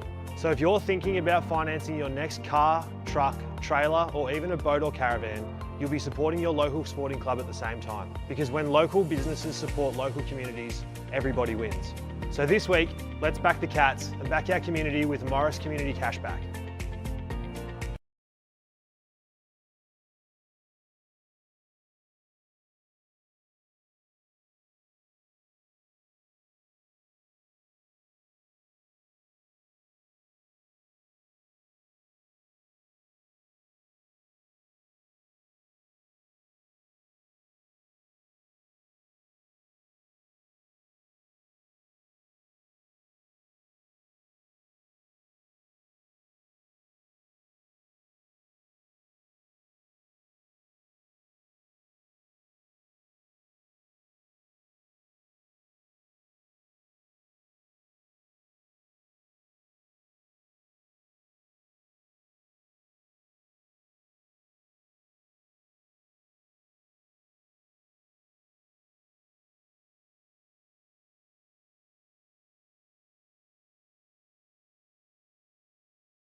Order. Brought to you by Morris Finance. Yes, welcome back. As we said, some very interesting scores around the league at the present time. At North Geelong, 10-9-69 lead. Bannockburn, 6-9-45. Inval, 11-10-76. Thompson, 11-6-72. Only a 4-point margin there. Belmont are 50-point leaders over Anakie, 89-39. And East Geelong, 106-39. Corio. And Belpost Hill have got away a little bit now. They're 12-15-87, 4-2-26 the Giants. But here, Grubby, game still up for grabs. Oh, it is too. Like I thought Werribee Centrals improved their rate, their work rate, their tackling and everything in that quarter. And I think in previous games when they do that, they run over sides. But Winchelsea never gave in. And when Werribee Centrals kicked the goal, Winchelsea replied. Look, they're a very good side, Winch, and this can go down to the wire, this game. It's been a fantastic game of footy. It's as good a game as we've watched. Look, I think both sides have had numerous good players. I still think Central's defence is a little bit shaky when the ball comes in quick, but then again, most are. I think whoever lifts the most in this quarter finishes up winning the game. I think it's pretty safe to say that. Yeah, no, it's been a pretty evenly poised game. As I said, it's just a matter now of who can take those little chances they get, and probably the team that doesn't make the most mistakes will probably find their way to the victors' circle. Which at the moment, probably still Central's making more mistakes, would you think? They are, yeah, just little ones. It's amazing, just those little skill errors that can cost you. And as I said, Winchelsea probably just making those 2 or 3 less than they have or needed to, and that's why they're in front on the scoreboard. But only marginally. It is a very good, close game. So we're about to find out what's going to happen here in the last quarter. Can Werribee muster another challenge? They've been able to kick a couple of early goals in a couple of quarters. See how they go here now. As I said, umpires now just waiting for a few of the spectators to get themselves under the fence.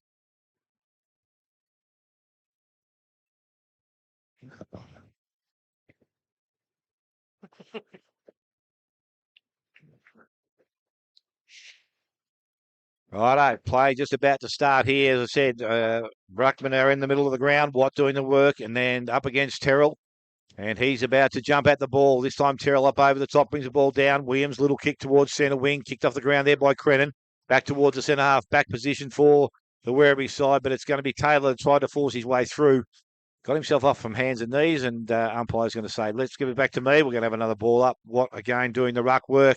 This time again, Terrell may have got that ball down, goes towards his teammate Sampy, taken high. Umpire said, James. yes, Reuben James it is, yep. And again, he's got an opportunity to kick his third goal of the afternoon. And from almost directly in front, this will be a positive start for them.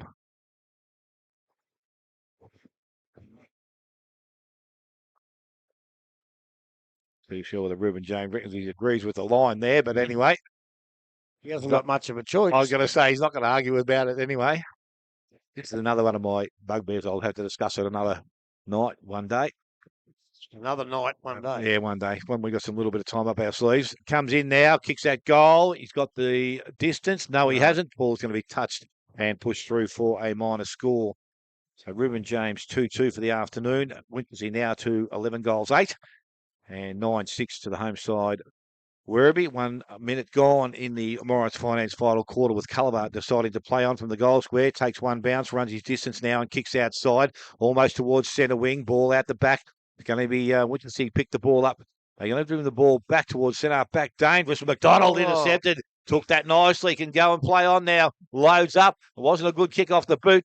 And the mark is not going to be taken down there, but at ground level, picked up by half. Oh, that's going to be out of bounds on the full. Well and truly. No, I have to see that. Oh, Blind Freddie would have seen that one, I reckon. And the free kick's going to go to Tyler Crennan. He's probably within range here. He can go back. You're right on 50.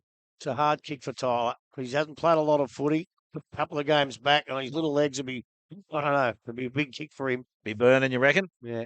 He's got a lead there from Robinson, but he hasn't even looked up. He's going to take it on himself. Kicks towards goal. He's got the distance. Going to go across the face, land, and half good strong grab in the defence there for Winchelsea. I'm talking about Kirk saying he touched it. And he probably did. But it's still a mark in the pack. Clean grab. Ball outside from half now. Goes out towards Terrell. He's up. Ball gets through his hands. Out the back. Ends up in the hands there of Kellos. Got the handball up over the top. A teammate under pressure there. Had a fresh area at it. Free kick's going to go to, looks like Williams on the far side. I'm glad they've turned those lights on. Yeah. It has lightened things up for us out there. Williams now decides to kick back towards centre wing. Callis in best position. And again, he will turn things around for Werribee. Right on centre wing, the far side of the ground. Player in the middle of the ground, Taylor, asking for it to come his way, but he decides to go straight back into the half-forward line. In front, ball out the back, and again picked up out there. Saliba goes towards goal. Missed. He hadn't missed by much either. Umpire had a bit of a look out there. 1 goal, 2 to Saliba, and 9-7 now to the home side. They trail Winchelsea on 11 goals, 8. Morris Finance final quarter scoreboard. We have gone 3 minutes. That Kellos has made another one out. Isaac Cohen from Hoppers Crossing. But I don't know if he's coming back. All right, out we come this time. Houston puts a far side, unable to get wrapped up. There's Carver. Handball through Sutton, handball forward. Into the Chesterman, gets a kick forward. Not a good kick, though, so Wrapped up there by Cook of Winchelsea. So he wants to play on straight away, bring it out this far side towards his vista. Gets the mark and is looking forward quickly, but there's nowhere to go. So he's going to take his man on, comes for a run out this far side. So James the target. Over the back will be Harvey, I believe. Yep, Harvey unable to get it. So quickly wrapped up there. James on top of the ball, over top of Josh Stone. So wrapped up quickly there with Stone. So we're going to have the ball up. Pretty much dead centre wing just in front of us here. So up goes Terrell. Terrell gets the tap over top. So Williams in front, leads way, unable to get it, but it rolls back into his hands. So Stone now with a handball over the top to James. James wanted the contact there rather than playing the game, but he's got the kick. It's gone out of bounds on the full. So Well, I think he tried to fend off. yeah, get himself a didn't bit of really pay space. off though. No. So Camilleri now gets with kicking duties, heads back to Kalos. Kalos now has a man way over the other side. Let's hope they don't go there. It's Camilleri with it now from the handball, pushes it out that side. So Josh Sutton now over that side. Wants a handball. It does not want to kick this ball. Looks at Kalos, ignores that. Goes up the middle to Max Murdoch. That's what he was waiting for, a lead. A leading target, that's right. So just on the defensive 50 arc. Murdoch looks into the middle. A beautiful kick, but not quite taken by Crennan. So Williams now turns it around for Winchelsea. Gets the kick inside, heads to Balch. And great one-hand mark taken. Tried to play on there. I would have almost paid that too. So Balch now with the kick, not a good one. Makes good work hard for it. Gets the pick up, gets it on the boot and wrapped up. Great, fantastic tackle. And I got to disagree with you. That wasn't a beautiful kick. That was a terrible kick. He had his ankles. So Culliver with the tackle there gets the back for Werribee. So at the far side now for Taylor. Taylor with a kick. Up next one up the line. Chesterman the target. Hits him on the chest as well. So he wants to play on. Gets the handball inside to Watt. A bit slow with it and wrapped up quickly. So and holding the ball. There's no prior opportunity there at all. He fumbled it. He never had the ball. It was another terrible handball by Chesty. Yeah. So kick inside now towards Parrish. That's the Indy variety. So he's got Cam Prima 1-on-1 in the very deep forward. So he comes forward now towards Noah Harvey, next man in line. So he plays on, gets good pressure by Culliver, kicks it out this far side. Crennan could be the first one here, and he should be. Gets there first, has a man with him, ignores that, takes it around, takes it on his own back. Kicks it back inside centre wing now to Camilleri. Camilleri puts himself under pressure. That's a high tackle, though. Got very lucky there. I tell you what, I reckon he ducked. I reckon he ducked. I'd have nearly played holding the ball there, I think. So high contact from Spister on Camilleri. So Camilleri with the handball to Stone. Stone kicks forward in the Kirker direction. Big jump, but only straight up and down. So out now towards Gemmell. Gemmell with the kick forward. Caleb Brown the target. Doesn't get it, but Ruben James able to run straight onto that one. So Ruben James, the next man for Winchelsea, wants to slow it down. He's waving the hands around, looks forward, and Finn Parrish is the next target. So a lot of players in this sort of wing side. Parrish looking inbound, has Williams putting on a lead. It was a very long time without a play on, but Caleb Brown, the next man down the line. So centre wing now, looks at his target up towards Church, the smallest man on the ground just about. Over his head, and Taylor now for Werribee. Gets the run out and the kick, but not really towards anyone. So it's going to be a mark drop there by Walsh. Kirker wrapped up now by 2, but a good effort on his behalf anyway. So back to Caleb Brown for Winchelsea. Kick forward, Ruben James the target. Hit pretty hard. Church hit, and then Parrish. So hands out now for Josh Stone. Handballs it to Crennan, who no call. Continue play on. So Finn Parrish with the kick forward this time to Gould. Gould not able to take a mark. Sutton sat on it. Didn't really get much. Now he's getting his head sat on. So Gould has the ball now. Is that sat on? Well, he was absolutely. His head was sat on. I thought he said sat on. All right. So can keep going. We've got a blocking free kick against. What? We've got a blocking free kick against Watt from Werribee. So it's going to be Terrell's ball from Winchelsea. Gets a quick hands to Williams. Goes forward and inside 50. Terrible kick. Absolutely no one there. So it's going to be a Werribee ball for Liam Callis. Turns inside. Camilleri this time. Heads out wide to Chesterman. So he's going to be on the defensive 50. Far side now. Kick inside to Max Murdoch. Not a great kick again. Gets it on the bounce. Out that side. Handballs it to his direct opponent. Luckily, McDonald was out there able to wrap him up straight away, but some terrible skills on display there from Werribee. All right, ball up the far side. Camilleri, the unjust ruckman, gets up there. Outside now for James. So James gets boot to ball. But McDonald, Oh, that's first high. one on it. A bit of ragdoll going on, and now he's paid 50. Fair call. I didn't see what the 50 was No, for. it's not. There's no 50. No, I didn't think so. I was going to say, I didn't see anything He's going, untoward he's there. going like this, wasn't he? All right. So anyway, Josh McDonald with the free kick now out that side. He got 10. Yeah, he snuck a bit, yeah. Kick down the line. Stone's the next man in on the target. So he's centre wing now on the far side where the scoreboard is. So long down the line, inside 50 this time. So no target there, though. Saliba's the only target. I guess Houlihan possibly pushed out, and actually he's going to get a free kick for it, is he? Umpire's pointing both ways, not giving me much to go with, but he's going to get a free That's kick. 50. That's That is 50 because he didn't hit him on the full. What's going on out there, Grubby? Oh, well, I think the umpire was actually talking to him, explaining to him what the free kick was for, and I don't think he saw where the ball bounced. Yeah, So that's fair. that's fair enough. So Houlihan was the target then from Stone. I'd missed that one. He was pushed out. He's going to have a shot at goal now. He's going to be right on 50 and fair angle too. So he'll be kicking from more than a 30-degree angle. Might have been a bit lucky, I think, but anyway. And he comes now. Not looking to pass. No real tall man on the line though.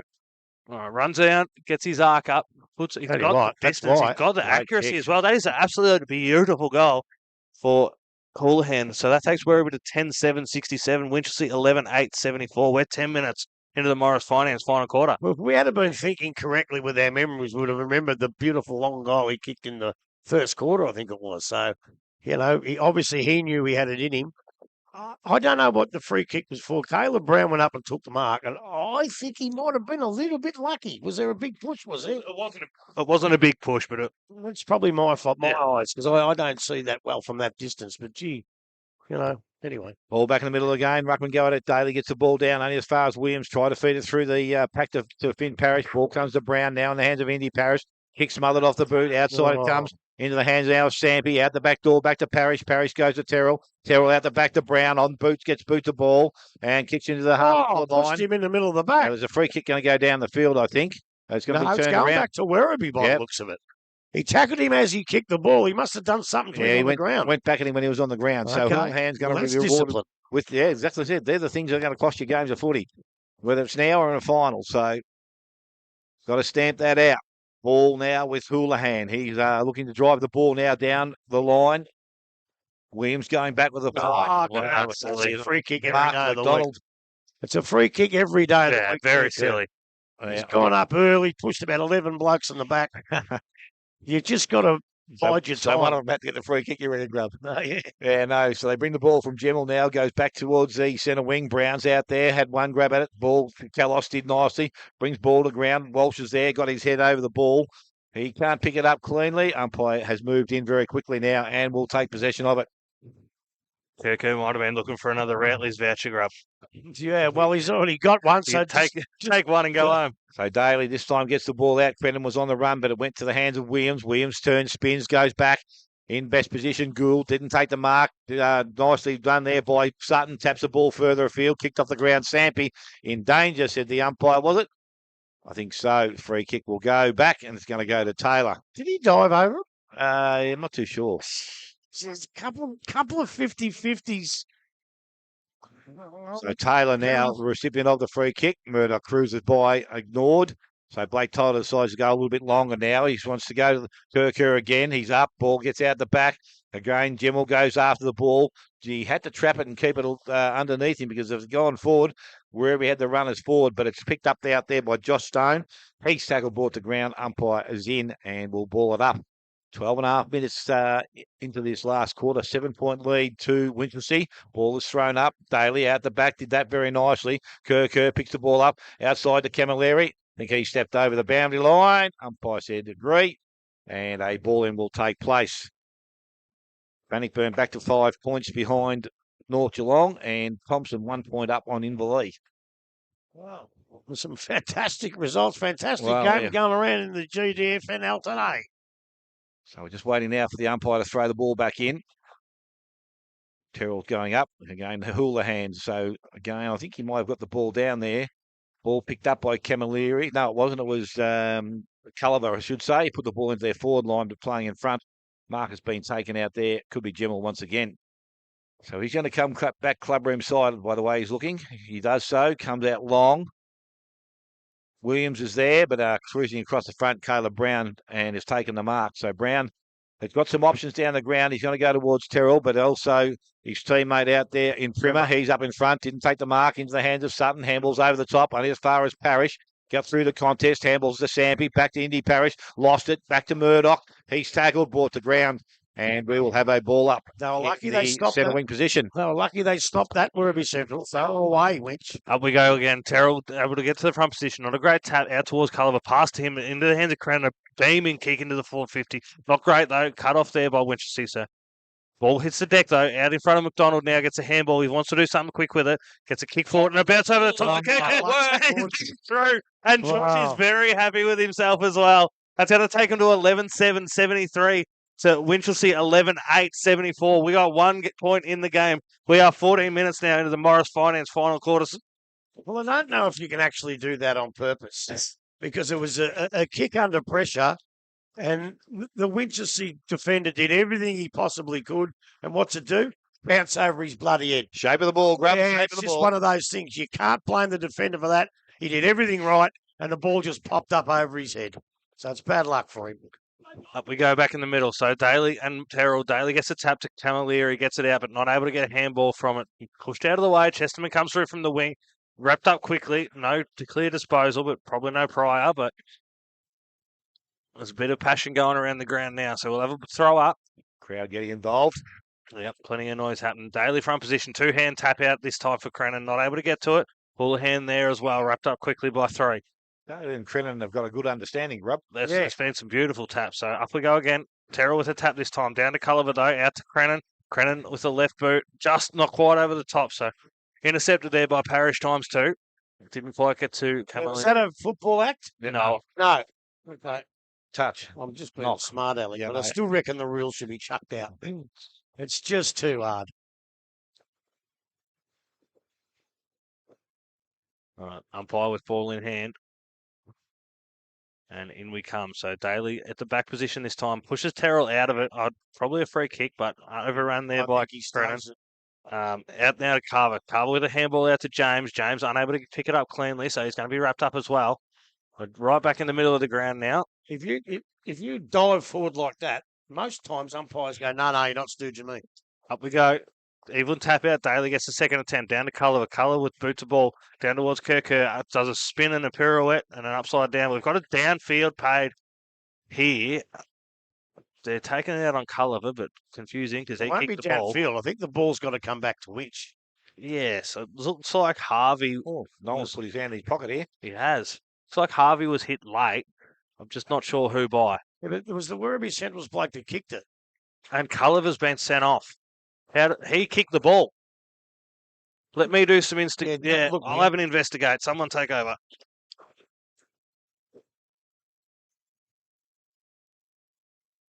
It's unlike him, but Never done it before in his life. That's what surprised me so much. There must be a report. Yeah. He's reported him and sent him off.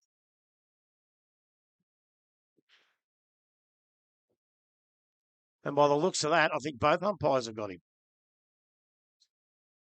So the freak is going to go back to Noah Harvey.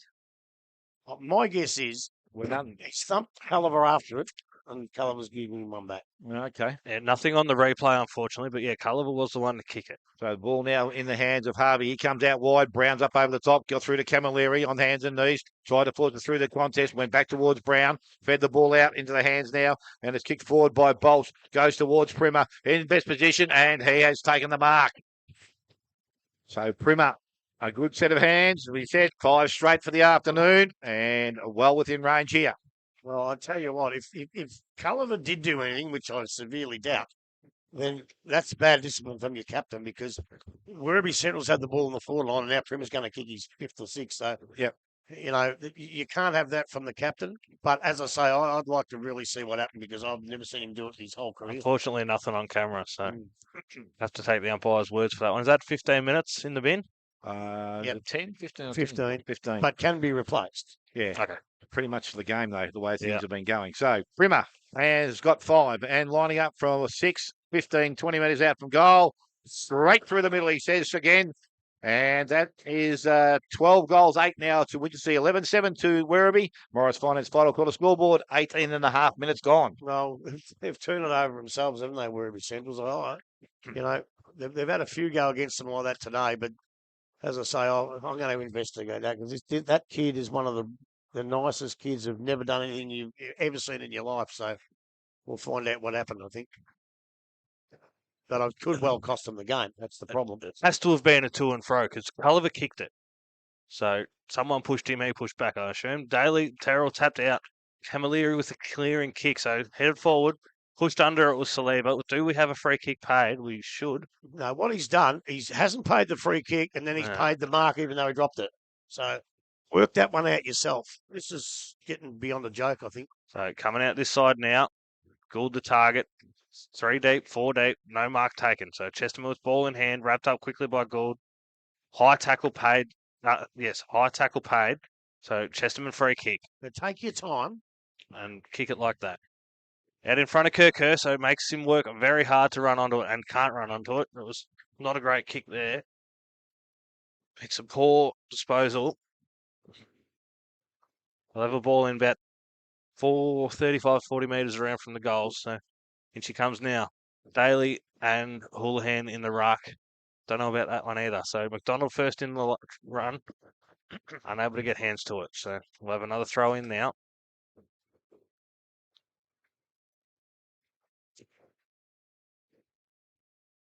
So it'll be Houlihan and Terrell again this time. Terrell front position. Houlihan able to get to that one actually. Gets a kick off the ball. Gets it forward. Out to Isbista. Unable to pick it up. Camilleri comes through the pack. Unable to get clearance out of it though. Wrapped up quickly. Brown now in the bottom. Out to Crennan. Crennan gets boot to ball. Where's it going to go? It's going to go Out just out of bounds on the full. He's not very tall, Houlihan, but he must be immensely strong. Yeah, Good he body- must be really Good strong. body base. Right, so in we come this time. Houston, I believe. Gould the target. Gould goes to the front position. Not able to wrap that one up, though. Camilleri now taps down straight under his feet. Wrapped up quickly. Just outside the 50-metre arc here this time as well. So ball up. Daly's moved back forward, which is good to see. So tap down by Terrell. Parrish to front position. Gets the kick, but intercepted by Stone. Stone throws it on the boot, goes forward. Chesterman gets the ball. Kicked forward into the forward 50 now. It's Saliba out in front. Takes a run, but may get beaten by the boundary here. McDonald with a smother, but it does indeed make it across the boundary line. So going to be 35 metres around from the Werribee goal on the scoreboard side. So great spot for Grubby to take over. Yeah. In we come this time. Going to be Chesterman in the ruck, so a bit of a change there again. So Terrell with the tap down into the hands of Houlihan, I believe, who gets it, Lenahan Cunningham out to, and a handball on Camilleri. Camilleri throws it on the boot and puts it through from 35 out. It's another beautiful goal. So it takes him to 12-7, 79, Winchelsea 12-8, 80. We are 22 minutes into the Morris Finance final quarter. Geez, there's a lot of hard work done in there, wasn't there? A couple of quick little handballs. But unlike today, that a lot of their handballs have gone astray or been smothered or blocked off by Winchelsea's good footy. They weren't able to do that at that time, and those little handballs work, and Camilleri was on the end of it and kicked a very nice goal. So it puts them back in with a chance. Yep. North Geelong up by 8 points and Inval back in front by 4. So the ball from the middle of the ground again, picked up by Stone, tried to feed it through. Can't do it on hands and knees. And it's going to be ball up. Ball from that contest comes out now and again. It's that was probably been a free kick. It was a little bit high there. Taylor just a little bit enthusiastic there, but it's going to go to Isbista, and he now plays on and goes quickly into their forward line. Gould out on a marking lead and finished off the work there. Good kick. Not much that Sutton could do there. It was a good kick going forward, and we're going to have Gould go back and try and stretch this margin. What's the score in your book, Dale? 12-7 to 12-8. Me too. Well, they got 13-7 to 13-8. Do. They've given each an extra goal. Okay. Both. Now they're fixing it up, I'd say. Yeah, I just added one because thought I missed one, but No. that's still wrong, boys. Doesn't matter. That's only a point of difference. That's the main thing. That's the correct An awful margin. lot, 'cause this kid's a beautiful kick. So Gould now plays on, I would think, gets the goal. He's not going to have the distance or he's not going to have that distance here. Ball lands in the square. Now to be one in the forward pocket. Ball goes out the back. Missed his teammate there. Picked up by Church. Got the handball further afield. Going to be forced towards the boundary line. Still in the field of play. No one's prepared to give an inch here. And player tackled, brought to ground. Have a ball up. Now we're spot on the money there. Must be listening to us. Someone did a double click on something, I'd say, but that's all right. Doesn't matter. Ball thrown back out, and it goes to the pocket. It was going to be kicked off the ground there by Harvey. Now it's been picked up. Williams tried to force his way through. Umpire said you have let that go incorrectly. Free kick will go to Murdoch. It is of Werribee, right beside the behind post. They've got 24 minutes, so a little bit of time to go. Ball outside, finds Stone, still inside defensive 50. To go short to Crennan, but decides to play on and go a little bit longer now. Back towards Kerr in front. Gemmell. Mark not taken, but it picked the ball up at ground level, and he has been held up. So the pressure starts to mount a little bit now. Time is slowly ticking away. Time on, we would think, getting very close. Ball from that ruck contest comes out, goes towards Harvey, picks the ball up, tried to force his way through. Murdoch did that nicely. Has to be a free kick and was. Has to be. Yep. So good work there from Max Murdoch. Get it on the other side to the great Nug Hart wing. So the ball now is kicked long, goes back towards Kerr. He's up in front, clean hands. Mark has taken. Oh, Terrell. Gee, I'll tell you what, he grabbed a little bit of ground there. Got the handball now outside to Camilleri off the bench. Oh, too high. Oh, Stuck around the neck. yeah, could have been either one of there. No, No, it's one or the other. That's what I'm saying. And I think the free kick's gone the wrong way. no talk though.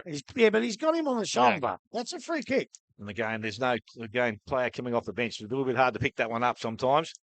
So now Parrish, Finn Parrish goes long back towards the half-forward line through the hands of Daly at ground level. Over the top is Brown. He's trying. Oh, no, Brown's on his feet there, but who's on the ground? Gould, was it? Might have been. Yep, Yeah, it Gould. was. So it was. So the ball now thrown back up. And again, both ruckmen at it. Ball comes out into the hands of Stone. Kicks quickly into the middle of the ground. In front, Carver doesn't take the mark. But umpire said he's been held. Free kick will go back to that player. So Lockie Carver has got the ball. He's got a player on the far side of the ground. He's going to use him. Kick had been good and was only just because Taylor was a late arrival. Gemmell now goes to the half-forward line. Sampy in some space. And again, this will be the kick into the forward line. Brown in space. Takes the mark. And he can go back and look at stretching the margin beyond the kick. No one near him then. No, well, Taylor's come down the ground and hurt himself, and they were definitely one short in defence.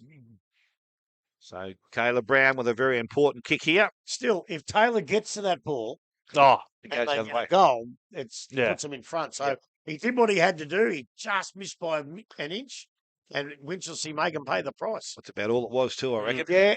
Yeah, it was a great effort. So Caleb Brown from the pocket. Difficult kick.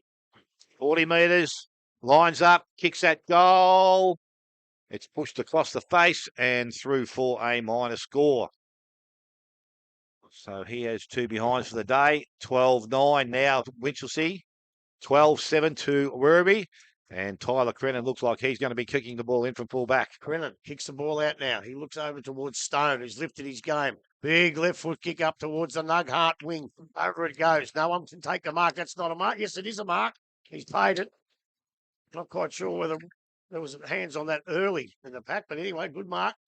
He comes in, puts it up towards the forward line, almost the mark of Brown. Crennan punches it away, goes to Ben Leonard. Leonard puts it over towards Stone, not Stone, the other Stone, I think it was. Picked up now beautifully by Winch, but he's been caught with the ball. He played a throw. He's going to no advantage. He's going to bring the ball back, I think. I think it might have been Walsh out there. And it's going to now go to Carmelo Saliba by the looks of it on the wing for Werribee Centrals. Puts it in towards the ball. It's a long, high kick. Josh McDonald. And McDonald's not taking the mark, but he almost did. Actually pushed his own teammate out to get to it, but didn't quite hold on to it. I don't get to say the big man fly for the Rattley's pie. The umpire says, give it to me, and I'll ball up in the forward line for Werribee Centrals. Up they go now. Houlihan in ruck. Couldn't quite get the tap out. No one gets it. Comes out to Brown. Played a pretty good game, Brown, but not a good kick. And it goes out to Taylor, is it? Taylor wheels onto the right boot. Puts it in towards the full forward position. They need a mark Werribee Centrals, but they can't get it. Kick down to the attack. Oh, it's a great kick because it's landed. Oh, that's 50. That is 50, I think. Oh, he's going to take it. Oh, no. Oh, no. He wants it quick, too. The siren. I hope he's heard the siren. All he's got to do is make the distance, and we have a winner, a draw. No, we don't. 2 points in at the moment. Oh, they've got another one. Oh, sorry. Josh McDonald. He's got to be kicking from outside 50. Asking the umpire. Umpire's standing right behind him to make sure he doesn't run around. This is unbelievable end to an unbelievable game. Josh McDonald now. He comes in. Runs straight. Rusey kicks in the mouth. He's kicked it into the mouth. Well, there's a bit of a dust-up after it. This could be on here. McDonald wasn't happy. Winchelsea have won by 2 points. Unbelievable scenes out on the ground at the moment. They're very happy, Winch. McDonald's ran too close to the man on the mark. Had the chance to win the game for Werribee Centrals. And I tell you what, that Winchelsea player that got the reverse free kick can breathe a huge, huge sigh of relief because he could have cost them the game. Unbelievable. So it will be the Winchelsea side winning by that 2 points, 12-9, 81 will beat Werribee Centrals 12-7, 79. Goal kickers for the day. For the home side, Houlihan with 3, 2 each to McDonald, Kerr, and Camilleri, 1 each to Saliba, Culliver, and Linehan Cunningham. And for the Winchelsea side, Primmer has got 6, 2 each to Gould and James, 1 each to Parrish and Anakie. Take a short break, come back. Hopefully we'll get some scores from around the ground. We'll look forward to giving our 3, 2 and 1 because, again, an interesting game to give votes in this. And you've been listening to 94.7 The Pulse, your home of local football.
Yes, welcome back. And the final score here was Werribee Centrals 12-7-79 were defeated by Winchelsea 12-9-81.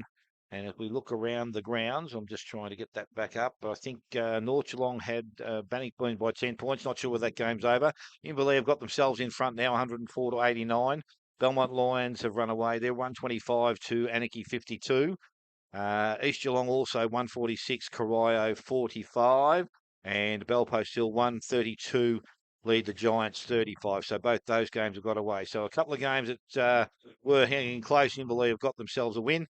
And I would think at this stage, North Geelong, at that 10-point margin, look like they may also win the game. Grub, how did you see it? And obviously,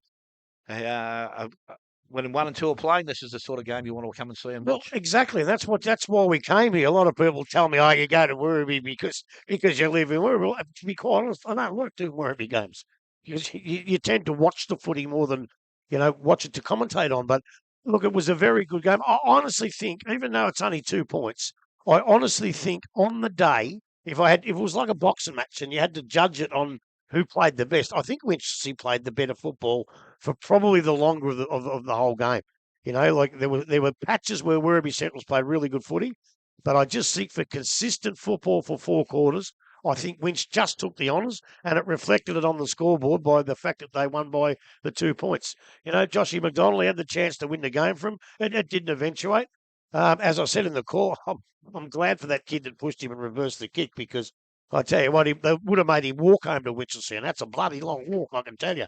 But look, a really good game of footy.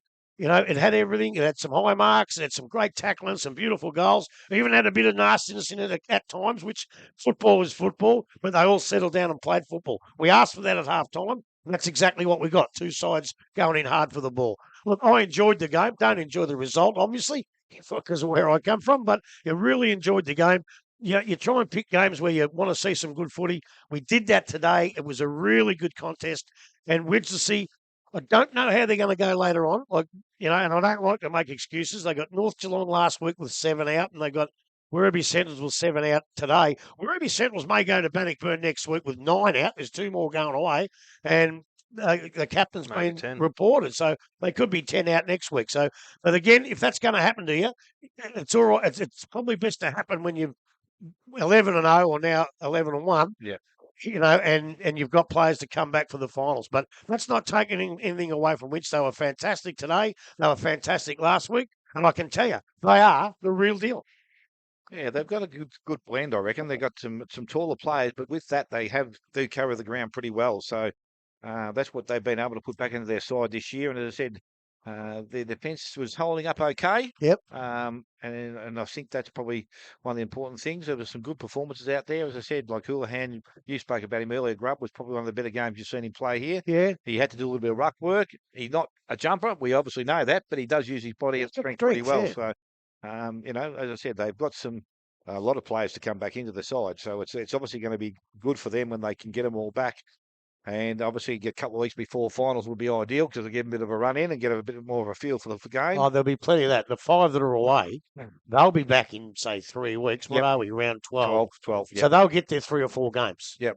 So, and most of them have played every game up till then. Yep. So it's not as if they're coming back after a long layoff. The thing I don't like about Winchelsea is the way they play all day. Everybody does something. Nobody stars, and it makes it awfully bloody hard to give votes. Yeah, well, as I said, that's what you want to look for, isn't it? The team performance. And it's when you look through both sides, as I said, there were some good players right through the course of the day, and they did it in bits and pieces. And that's where it was probably no one really for 4 quarters really was a standout. But again, it'll be interesting when we sit down and do our votes. Some of the things that Aaron Stone does is above this level of footy. Yep. And today they sort of tag him a bit, and he couldn't do it all day. When he did do it, it was beautiful to watch. And I think come finals time, those blokes lift. And when you get to St Albans, as I said, you got room to run. Around, make a hell of a difference. Righto, gentlemen, who's going to start off with 3-2-1? I think I went last week. I'll go first because I'm retired after this week. So our friend Archie's back next week. Is he? Yep. So you can laugh at me first. I'm giving 1 to Gould. I think his last 3 quarters were fantastic. He was able to get everywhere, make good contest. Plucked some good marks as well.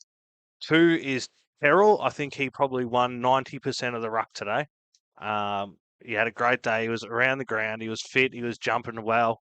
Daly had him for a little bit in the third quarter, but then I think No, the last quarter. last quarter, but then Terrell I think was definitely the winner of that contest. And 3 for me, the bloke kicked half the score, and I don't think he was beaten once in the forward line. Goes to Primer. Well, yeah, I had a look at Terrell too. And at three-quarter time, I had Terrell probably in the votes, but I thought he got smashed in the last quarter. Daly finally found his feet and probably won most of the tap, hasn't it? Just snuck him out of my votes.